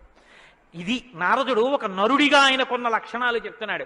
ఇవి నీవు సంతరించుకో. కొన్నైనా ప్రతిదానికి విచలితుడవైపోవడం కాదు, ప్రతి చిన్నదానికి కదిలిపోవడం కాదు, ధైర్యంగా నిలబడగలగాలి. నాకు కాకపోతే ఎవరికి వస్తాయి? వస్తాయి కష్ట సుఖాలు అనేటటువంటివి చేసుకున్న కర్మను అనుసరించి అని నిలబడగలిగినటువంటి స్థితి రామాయణం ఇస్తుంది. విష్ణునా సదృశో వీర్యే సోమవత్ ప్రియదర్శన కాలాగ్ని సదృశ క్రోధే క్షమయా పృథివీ సమః. ఏమి శ్లోకాలు వాడారండి సంక్షేప రామాయణంలో మహానుభావుడు. విష్ణునా సదృశో వీర్యే, ఆయనతో పోల్చడానికి విష్ణు ఒక్కడే ఉన్నారు. ఎందుకంటే ఇంకా ఆయనతో పోల్చడానికి అటువంటి వాడు ఇంకొకడెవరుంటారు? విష్ణువుని విష్ణువుతోనే పోల్చాలి. కాబట్టి విష్ణువుతో సమానమైన వాడు. సోమవత్ ప్రియదర్శన, బాణం పట్టుకుని ఎదురుగుండా ఉన్న వాళ్ళ లక్షల మంది కంఠాలు తెగకోసినా సరే భక్తులైన వారికి మాత్రం ఆ స్వరూపాన్ని దర్శనం చేస్తుంటే ఎంత సంతోషంగా ఉంటుందో. కాబట్టి సోమవత్ ప్రియదర్శన. లోకంలో మూడిటిని ఎంత చూసినా చూడబుద్ధే వేస్తుంది. ఎంత చూడండి చూడబుద్ధేస్తుంది. అందుకే పార్వతీదేవి వినాయకుడికి ఏనుగు ముఖం పెట్టించింది. పసిపిల్లలకి కూడా సంతోషం కల్పించేవి మూడు ఏమిటో తెలుసా అండి? గజముఖం, చంద్రబింబం, సముద్రం. మీరు సముద్రపు తోటికి వెళ్ళి ఎంతసేపు కూర్చోండి, ఎంతసేపు చూస్తున్నా సముద్రాన్ని అలా చూడాలనే అనిపిస్తుంది. చీకటి పడిపోయిన తర్వాత సముద్ర ఘోష అదో సంతోషం, వస్తున్న కెరటాలు అదో సంతోషం, చీకటి పడ్డాక దీపాలతో దూరంగా వెళ్ళిపోతున్న ఓడ అదో సంతోషం, సూర్యోదయానికి సముద్రం ఆకాశం కలిసినట్టుగా ఉన్న చోట ఉదయిస్తున్న సూర్యబింబం అదో సంతోషం, ఆ పడుతున్న ఎర్రకాంతి అదో సంతోషం, సూర్యాస్తమయానికి సముద్రంలో కృంగిపోతున్నట్టుగా ఉన్న సూర్యుడు అదో సంతోషం. తిక్కన గారు విరాట పర్వంలో అంటారు, రాత్రి అయ్యేటప్పటికి ఆకాశం ఎలా ఉందంటేట మంచి సంపన్నుడైన గృహస్థు ఇంట్లో అలంకారం చేసినటువంటి పడకలా ఉందిట. దాని మీద పువ్వులు అవన్నీ వేస్తే ఎలా ఉందో అలా ఉందిట. సూర్యోదయానికి ఉన్నటువంటి ఆకాశం ఎలా ఉందంటేట తెల్లవారిన తర్వాత 10 మంది చూస్తే దృష్టిదోషం కలుగుతుందని ఆ ఇంటి ఇల్లాలు దుప్పటి మీద ఉన్న పువ్వులు అవే అన్నీ పోయేటట్టు ఒక్కసారి 2 చేతులతో ఇలా దులిపేస్తే అన్నీ పోయిన తర్వాత దుప్పటి ఎలా ఉందో ఆకాశం ఎలా ఉంది తెల్లారాకంటారు. అలా ఆ సముద్రాన్ని చూస్తుంటే ఎంత అందంగా ఉంటుందో. పసిపిల్లల దగ్గర నుంచి కవుల వరకు జ్ఞానుల వరకు సముద్రం ఆనందమే. పసిపిల్లాడికి ఏం తెలిసనే ఆనందం, వృద్ధుడికి ఏం తెలిసనే ఆనందం. అందరూ సముద్రపు వెళ్ళికి వెళ్ళి ఆనందం పొందుతారు. ఆఖరికి తుఫాను సమయంలో సముద్రం చూడడం అదో సంతోషం కొంతమందికి. కాబట్టి సముద్రం 2 చంద్రబింబం. చంద్రబింబాన్ని ఎంతసేపు చూడండి సంతోషం. రామాయణంలో వాల్మీకి మహర్షి వర్ణిస్తారు సుందరకాండలో చంద్రబింబాన్ని, ఏమి వర్ణనలో ఆ సర్గలు. కాబట్టి చంద్రబింబం. 3 ఏనుగు చూడండి. వెంకటాచల క్షేత్రానికో తిరుత్తణియో వెడితే ఆ ఏనుగు ముందు నించుంటే పిల్లల్ని ఎంతసేపు నించో పెట్టండి సంతోషమే. ఆ తొండం ఇలా ఇలా ఆడిస్తూ ఆ ఏనుగు అలా నిలబడి అరటిపండు ఎత్తి నోట్లో పెట్టుకుని ఆ దుమ్ము తీసి మీద పోసుకుని స్నానం చేసి తెల్లటి దంతాలు, దాని స్వరూపం, దాని చిన్ని కళ్ళు, దాని వెంట్రుకలు, దాని తోక, పెద్ద పెద్ద కాళ్ళు, ఇంతంత గోళ్ళు, గుండ్రంగా పాదాలు. ఆ ఏనుగుని ఎంతసేపు చూసినా అబ్బాయి ఇంకేం చూస్తానులేండి అనిపించదు. అలా చూడబుద్ధి వేస్తుంది. అలా చూడబుద్ధి వేస్తుంది. కాబట్టి ధ్యానం చేసేటప్పుడు ముందు గణపతి యొక్క ముఖాన్ని తదేకంగా చూస్తే ఆ ధ్యాన నిష్ట చేత విఘ్నములు తొలగిపోతాయి. కాబట్టి పరమేశ్వరుడు అందరూ తొందరగా దృష్టి పెట్టి చూడడానికి వైముఖ్యం కలగనటువంటి ముఖాన్ని నా కొడుక్కి పెడితే అందరికీ ఉపకారం జరుగుతుందని ఏనుగు తలకాయ తీసుకొచ్చి వినాయకుడికి పెట్టాడు. అది కారణం. వినాయకుడికి ఏనుగు తలకాయ ఉండడానికి కారణాల్లో అదొకటి. కాబట్టి విష్ణునా సదృశో వీర్యే సోమవత్ ప్రియదర్శన కాలాగ్ని సదృశ క్రోధే. క్రోధం, కోపం వచ్చిందా కాలాగ్ని ఎటువంటిదో అటువంటి వాడు. క్షమయా పృథివీ సమః. ఈ భూమికి ఎంత ఓర్పో రాముడికి అంత ఓర్పు. నిద్రలేస్తూనే భూమిని తంతాం, భరిస్తుంది. మలమూత్రాలు భూమి మీద విసర్జిస్తాం, భరిస్తుంది. ఉమ్మి భూమి మీద వేస్తాం, ఊరుకుంటుంది. పోనీ ఏదో పొరపాటునొచ్చింది వేరు, కావాలని ఒక రకమైన తాంబూలం వేసుకుని బొమ్మడమే ప్రయోజనంగా నెత్తురు కక్కుకునేవాడు కక్కుకున్నట్టు భూమి మీద ఎర్రటి మరకలు పడేటట్టు అదే పనిగా ఉమ్మి వేసేటటువంటి వాడిని కూడా భరించినటువంటి భూమాత యొక్క ఓర్పుని ఎంత స్తోత్రం చేయాలి నిజంగా. కాబట్టి అన్నం కావాలి, నాగలి పెట్టి అమ్మ గుండెల మీద చీరుతాం. ఇల్లు కట్టుకోవాలి, శంకుస్థాపన పేరుతో గుణపాలు పెట్టి అమ్మ గుండెల మీద గుచ్చుతాం. ఆఖరికి ఇంత సంపాదించి ఇంత కీర్తి తెచ్చి మా నాన్నగారు, మా బాబాయ్ గారు, మా మేనమావ, మా ఆయన ఇన్ని బంధుత్వాలు పెట్టుకున్న వాళ్ళు ఆ ఊపిరి ఆగిపోగానే తీసుకెళ్లి బయట చిరిగిపోయిన బొంతో చాపో వేసి పడుకోబెట్టి కొత్త చాప తెచ్చి 4 కర్రలకేసి తాడేసి కట్టి తీసుకెళ్లిపోతుంటే ఆఖరణ పుచ్చుకునేది ఈ తల్లి ఒక్కతే. ఎవ్వరు ఇంట్లో ఒక్క రాత్రి కూడా ఉంచుకోరు. యావత్ పవనో నివసతి దేహే తావత్ పృచ్చతి కుశలంగేహే గతవతి వాయౌ దేహాపాయే భార్యా బిభ్యతి తస్మిన్ కాయే అంటారు శంకర భగవత్పాదులు. అటువంటి ఈ తల్లిది ఎంత ఓర్పో, ఎన్ని అపచారములు చేసినా కూడా కడుపులో పెట్టుకునేటటువంటి అమ్మ స్వరూపమైనటువంటి భూమికి ఎంత ఓర్పు ఉందో అంత ఓర్పు కలిగిన వాడయ్యా రామచంద్రమూర్తి. కాబట్టి ధనదేన సమస్యాగే సత్యే ధర్మ ఇవాపరః. కుబేరుడు ఎంతటి ధనవంతుడో అంతటి మహానుభావుడు, అటువంటి త్యాగం ఉన్నవాడు. సత్యే ధర్మ ఇవాపరః. సత్యము ధర్మము ఒకదాన్నొకటి ఎలా కాపాడుకుని రక్షించుకుంటాయో అలా రక్షించి కాపాడగలిగినటువంటి వాడు. తమేవం గుణ సంపన్నం రామం సత్యపరాక్రమం. ఇన్ని గుణములు కలిగినటువంటి రామచంద్రమూర్తి సాక్షాత్తుగా సత్యపరాక్రముడైనటువంటి వ్యక్తి. ఆయన పరాక్రమం సత్యమే పరాక్రమముగా కలిగినటువంటి వాడు. అటువంటి వాడు రామచంద్రమూర్తిని ఆ రాముని యొక్క కథని సంక్షేపంగా చెప్పారు. సంక్షేపంగా అంటే వివరంగా కాదు, బాగా గుర్తుపెట్టుకోండి. వివరంగా చెప్పలేదు, కేవలం ఏదో విహంగ వీక్షణం అంటారు చూసారా, ఒక్కసారి స్థాళీపులాక న్యాయంగా ఒకసారి అలా చెప్పేశారు. అది ఎంత తేలిగ్గా చెప్పేశారంటే సజగామ వనం వీర ప్రతిజ్ఞామనుపాలయన్ పితుర్వచన నిర్దేశాత్ కైకయ్యా ప్రియకారణాత్ అంటూ. కానీ సంక్షేప రామాయణ శ్లోకాలండి అవి నిజంగా మంత్రాలే. దశరథ మహారాజు గారు లేక లేక లేక లేక సంతానం కలగలేదని బెంగపెట్టుకుని అశ్వమేధయాగం చేసి తత్పాపాన్ని పోగొట్టుకుని పుత్రకామేష్టి చేస్తే యజ్ఞపురుషుడు ఆవిర్భవించి ప్రసాదాన్నిస్తే ఆ పాయసాన్ని అనురూపలైనటువంటి తన భార్యలు స్వీకరిస్తే పెద్ద భార్య అయినటువంటి కౌసల్యాదేవి యొక్క గర్భాన్ని జనించినటువంటి సాక్షాత్తు విష్ణుస్వరూపుడైన ధర్మాత్ముడైన రామచంద్రమూర్తి పినతల్లి అయిన కైకమ్మ 14 సంవత్సరములు అరణ్యవాసం చేసి రాజ్యాభిషేకాన్ని విడిచిపెట్టుకోవాలి రామచంద్రమూర్తిని 2 వరములు రాత్రికి రాత్రి దశరథ మహారాజు గారిని అడ్డుపెట్టి నిగ్రహిస్తే తండ్రిని సత్యవాక్యమునందు నిలబెట్టడం కోసమని రామచంద్రమూర్తి రాజ్యాన్ని పరిత్యజించి నారవస్త్రాలు కట్టుకుని చెప్పులు కూడా విడిచిపెట్టి మహానుభావుడు అరణ్యానికి బయలుదేరి వెళ్ళిపోతున్నారు. ఆ వెళ్ళిపోతున్నటువంటి సమయంలో రామశ్చ దయితా భార్య నిత్యం ప్రాణ సమాహిత జనకస్య కులే జాతా దేవమాయేవ నిర్మిత సర్వలక్షణ సంపన్నా నారీణాం ఉత్తమావధ సీతాప్యనుగత రామం శిశిలం రోహిణీ యథా. సాక్షాత్తుగా దేవమాయయే లోకంలో ఉన్న సౌందర్యమంతా రాశీభూతమై ఒక స్త్రీ రూపంలో వచ్చిందా అన్నంతగా కనపడేటటువంటి సీతమ్మ తల్లి, జనక మహారాజు గారి యొక్క పుత్రి, అయోనిజ అయినటువంటి తల్లి, స్త్రీలలో ఉత్తమమైనటువంటి రత్నంగా చెప్పబడినటువంటి తల్లి, సర్వలక్షణ సంపన్న అయినటువంటి సీతమ్మ చంద్రుణ్ణి రోహిణి ఎలా అనుసరిస్తుందో అలా కష్టసుఖాల్లో నీతో కలిసి ఉంటాను తప్ప నేను అంతఃపురంలో ఉండను అని చెప్పి రామచంద్రమూర్తితో కలిసి అరణ్యవాసానికి బయలుదేరింది. సోదరుడైనటువంటి లక్ష్మణుడు కూడా రామచంద్రమూర్తితో బయలుదేరాడు.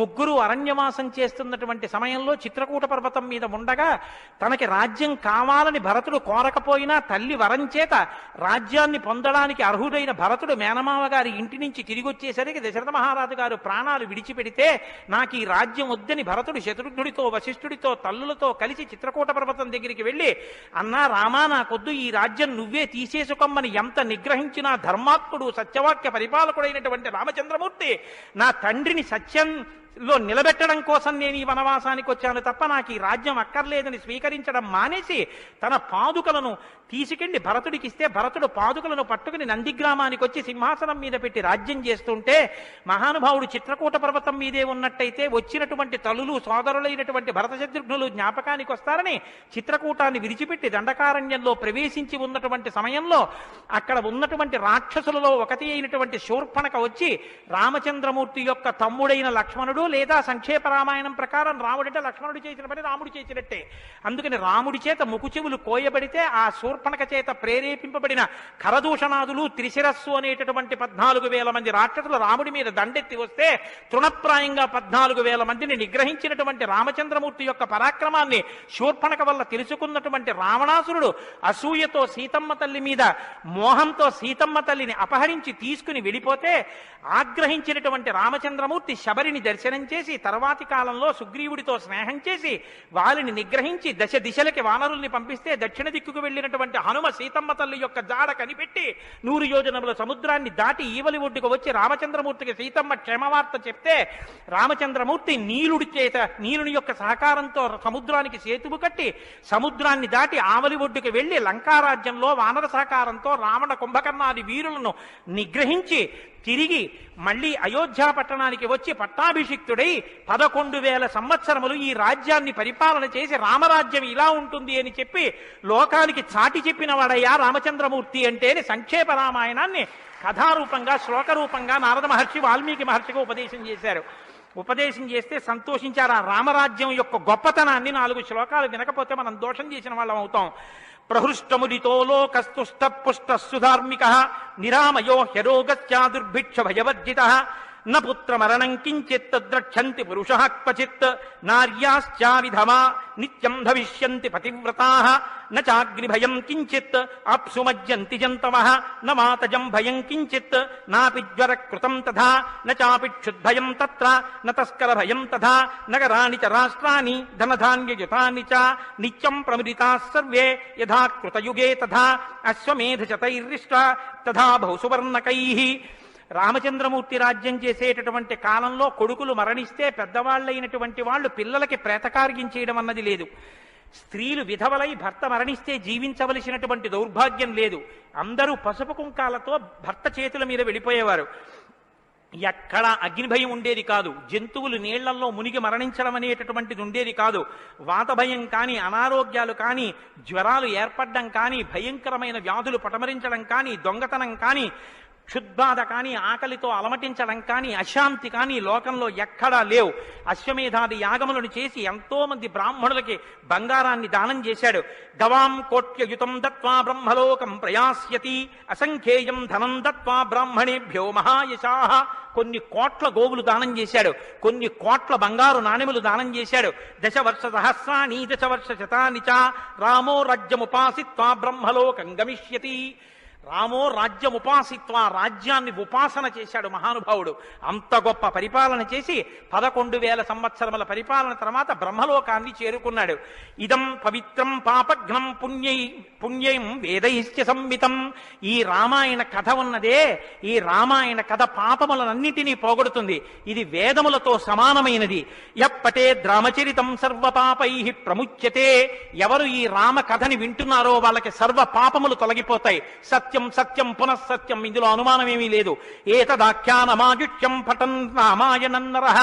ఎవరు ఈ రామాయణాన్ని చదువుకుంటున్నారో వింటున్నారో వాళ్ళకి ఆయుష్యం నిలబడుతుంది, అపమృత్యు దోషం తొలగిపోతుంది. సపుత్ర పౌత్ర సగణః ప్రేత్య స్వర్గే మహీయతే. పుత్రుల్ని, కొడుకుల్ని, మనవల్ని చూసిన తర్వాత 3 తరాలు చూసిన తర్వాత సంతోషంతో సుఖశాంతులతో ఇహమనందు జీవించి ఆఖర తేలికగా శరీరం నుంచి ప్రాణం విడిపోయి జీవుడు సంతోషంగా భగవన్నామం చెప్తూ స్వర్గలోకాన్ని చేరుకుంటాడు. ఇంతటి గొప్ప అనుభూతిని, ఐశ్వర్యాన్ని అనుగ్రహించగలిగినటువంటి శక్తి కలిగినటువంటిది రామాయణం. కాబట్టి ఎల్లరూ ఈ రామాయణాన్ని చదువుకోవాలి, వినాలి, ధరించాలి అని నారద మహర్షి వాల్మీకి మహర్షికి చెప్తే తదేక ధ్యానంతో ఆ మాలామంత్రంగా వినపడిన సంక్షేప రామాయణాన్ని విని పొంగిపోయిన హృదయంతో తన్మయత్వంతో ఉన్నటువంటి వాల్మీకి మహర్షి యొక్క స్థితి దగ్గర ఇవాల్టి ఉపన్యాసాన్ని పూర్తి చేస్తున్నారు. రేపటి రోజున అసలు ఎలా ఆవిర్భవించిందో, తన్మయత్వంలో ఉన్న వాల్మీకి మహర్షి ఎలా బయలుదేరారో, రామాయణం ఎలా వచ్చిందో, ఏం జరిగిందో ఆ విషయాన్ని మీకు మనవి చేసి రామాయణ కథా ప్రారంభం చేసే అనుగ్రహాన్ని రామచంద్ర ప్రభు నాకు కృపచేయుగాక. రేపు ఖచ్చితంగా 6 గంటల 30 నిమిషాలకి కథా ప్రారంభం అయిపోతుంది. లేకపోతే 7 రోజుల్లో బాలకాండ పూర్తి కాదు. కాబట్టి మంగళాశాసనపరై మదాచార్య పురోగమై సర్వైశ్చ పూర్వైరాచార్యై సత్కృతాయాస్తు మంగళం. మంగళం కోసలేంద్రాయ మహనీయ గుణాత్మనే చక్రవర్తి తనూజాయ సర్వభౌమాయ మంగళం. ఉమాకాంతాయ కాంతాయ కామితార్థప్రదాయినే శ్రీగిరీశాయ దేవాయ మలినాథాయ మంగళం.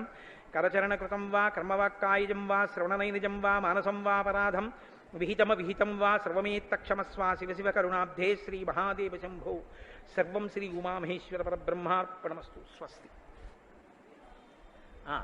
అయ్యా దయచేసి ఏమండి అందరూ ఒక్క నిమిషం కూర్చోండి.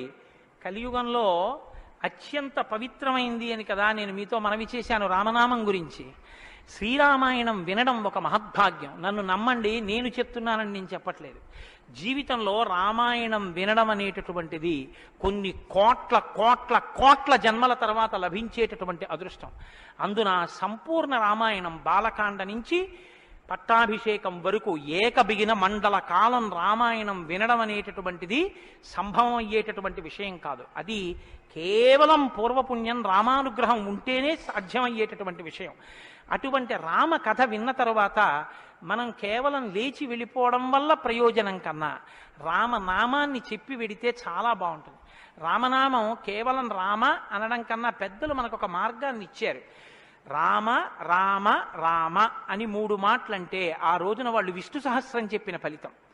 అది ఇంట్లో అంటేనే అంత ఫలితం ఇస్తే ఒక దేవాలయ ప్రాంగణంలో, అది జగద్గురు పీఠ ప్రాంగణంలో ఎంత శక్తివంతం ఆలోచించండి. అందుకే రామ రామ రామ 1000 ఎలా అవుతుందని మీకు అనుమానం ఉండొచ్చు. అక్షరాల్ని అంకెల్లోకి మార్చే సంప్రదాయం ఉంది. 2 మా 5 రామ రామ రామ అంటే 2 5 2 × 5 × 2 × 5 × 2 × 5 2 5 10 10 2 20 20 100 100 200 200 1000 సహస్రనామ తత్తుల్యం రామనామ వరాననే. కాబట్టి శ్రీరామ రామ రామ అంటే విష్ణు సహస్రం చెప్పి వెళ్ళిపోయినట్టు. కాబట్టి నేను మకుటం అంటూ ఉంటాను. మకుటం మీరు అందరూ కానీ నేను దానికి వివరణం ఒకటి అంటూ ఉంటాను. మీరు మీ అందరూ కూడా చక్కగాను రామనామము రామనామము రమ్యమైనది రామనామము అని మీరంటారు. ఉండండి ఉండండి, మీ త్వర చాలా గొప్పది. అలా అంటే రామనామము రామనామము రమ్యమైనది రామనామము అలా అన్నప్పుడు 3 మాటలు రామ రామ రామ అంటారు. మీరు ఎన్ని మాటలు అన్నారో అన్ని మాటలు విష్ణు సహస్రం చెప్పింది. పైగా మీరు ఒకటి గుర్తు పెట్టుకోండి, నేను పూర్తి విశ్వాసంతో చెప్తున్నాను. వ్యక్తిగత అనుభవాలు వేదికల మీద చెప్పడం నాకు ఇష్టం ఉండదు. శ్రీరామాయణం జరగడానికి అందరికన్నా ముందే స్వామి హనుమ వస్తారు. అందుకే రామాయణం చెప్పేటప్పుడు హనుమ కోసం ఒక ఆసనం వేస్తారు. ప్రచ్ఛన్న రూపంలో వచ్చి కూర్చుంటారు. అదిగో ఆ ఆసనం, అది రామచంద్రమూర్తి పాదాల దగ్గర ఖాళీగా ఉంచిన ఆసనం ఎవరికంటే హనుమ కొరకు. దాని మీద వారు కూర్చుంటారు. అందుకే పుష్పాలంకారంతో శోభింపచేస్తారు. ఆయనకి ఆ పూలహారం వేశాను. రామనామం చెప్తుంటే ఆయన ఇలా చూస్తూ ఎవరా రామనామం చెప్తున్నారో పొంగిపోతారట. రాముడు హనుమ ప్రీతి పొందేస్తారు. ఎంత అసలు సీతమ్మ పరవశించిపోతుంది. నేను మీకు ఇప్పుడే చెప్పాను, వాక్కు ఉన్నది ఒక్క మనుష్య జన్మకే. అది మన భాగ్య విశేషం చెప్పగలగడం. రోజు అలా అని మీతో నేనేం గంట సేపు చెప్పించను. ఒక్క 11 పర్యాయాలు అందులో నాకు ఏది అనిపించాలనిపిస్తే అవి అనిపిస్తూ ఉంటాను. నేను వివరణతో కూడిన మాట అంటాను, మీరు రామనామము రామనామము రమ్యమైనది రామనామము. నేను గొప్పకి చెప్పట్లేదు, మీతో మాట మనవి చేస్తా. నేను అయ్యప్ప స్వామి దేవాలయంలో సంపూర్ణ రామాయణ ప్రవచనం చేసిన రోజుల్లో ఇది అనిపించేవాళ్ళం. రామాయణం అయిపోయిన తర్వాత రామాయణం సీడీలు ప్రపంచవ్యాప్తంగా అన్ని దేశాలకి వెళ్ళాయి. అయితే అమెరికా నుంచి నాకు ఫోన్లు వచ్చాయి, గురుగారు ఒక్కసారి వినండి అని. వాళ్ళు ప్రతిరోజు రామాయణం వినేటప్పుడు ఖాళీ కుర్చీ వేసి టేప్ రికార్డర్ పెట్టి 6:25 అవుతుంటే కోటేశ్వరరావు ఉపన్యాసానికి వస్తున్నారని భావన చేసుకుని వాళ్ళు టేప్ రికార్డర్ ఆన్ చేసి ఉపన్యాసం వినేసి నేను చెప్తుంటే వాళ్ళు రామనామం చెప్తూ అమెరికాలో వాళ్ళందరూ కలిసి పట్టాభిషేకానికి ఊరేగింపుగా ఉపన్యాసంలో ఎలా చెప్పానో అలా వెళ్ళి పట్టాభిషేకం చేస్తూ వాళ్ళు ఫోన్లో నాకు వినిపించారు. ఎందుకని అంటే నేను సముద్రం దాటి రాను అన్నాను. అందుకని నేను వెళ్ళలేదు పాపం చూడ్డానికి. కానీ ప్రపంచంలో ఎన్ని దేశాలలోనో అలా చెప్పుకుని ఎన్ని కోట్ల రామనామం జరిగిందో, ఎన్ని చోట్ల పట్టాభిషేకాలు జరిగాయో. మళ్ళీ ఆనాడు సంపూర్ణ రామాయణం చెప్పించాడు రామచంద్ర ప్రభు. ఈనాడు మళ్ళీ గుంటూరు శారదాపీఠంలో చెప్పగలుగుతున్నాం. కాబట్టి మీ అందరూ కూడా చక్కగా భక్తి శ్రద్ధలతో చెప్పండి. ఒక సంప్రదాయానికి దీన్ని ఆవిష్కరిస్తున్నాం. ఇవాళ మీ అందరికీ కూడా దీన్ని బహుమానం చేస్తారు. మీ అందరూ కూడా చక్కగా ప్రతిరోజు దీన్ని తీసుకొచ్చి రోజు ఇందులోంచి నామాలు చదువుకోవచ్చు, మీ ఇంటి దగ్గర కూడా చదువుకోవచ్చు. ఇవాళ మాత్రం నేను చెప్పింది మకుటం చెప్పండి.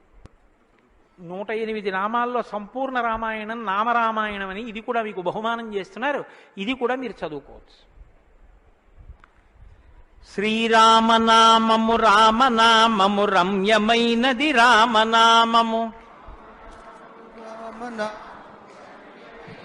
రామనామము దారి నుంటిగా నడచు వారికి తోడు నీడే రామనామము. రామనామము రామనామము రమ్యమైనది రామనామము.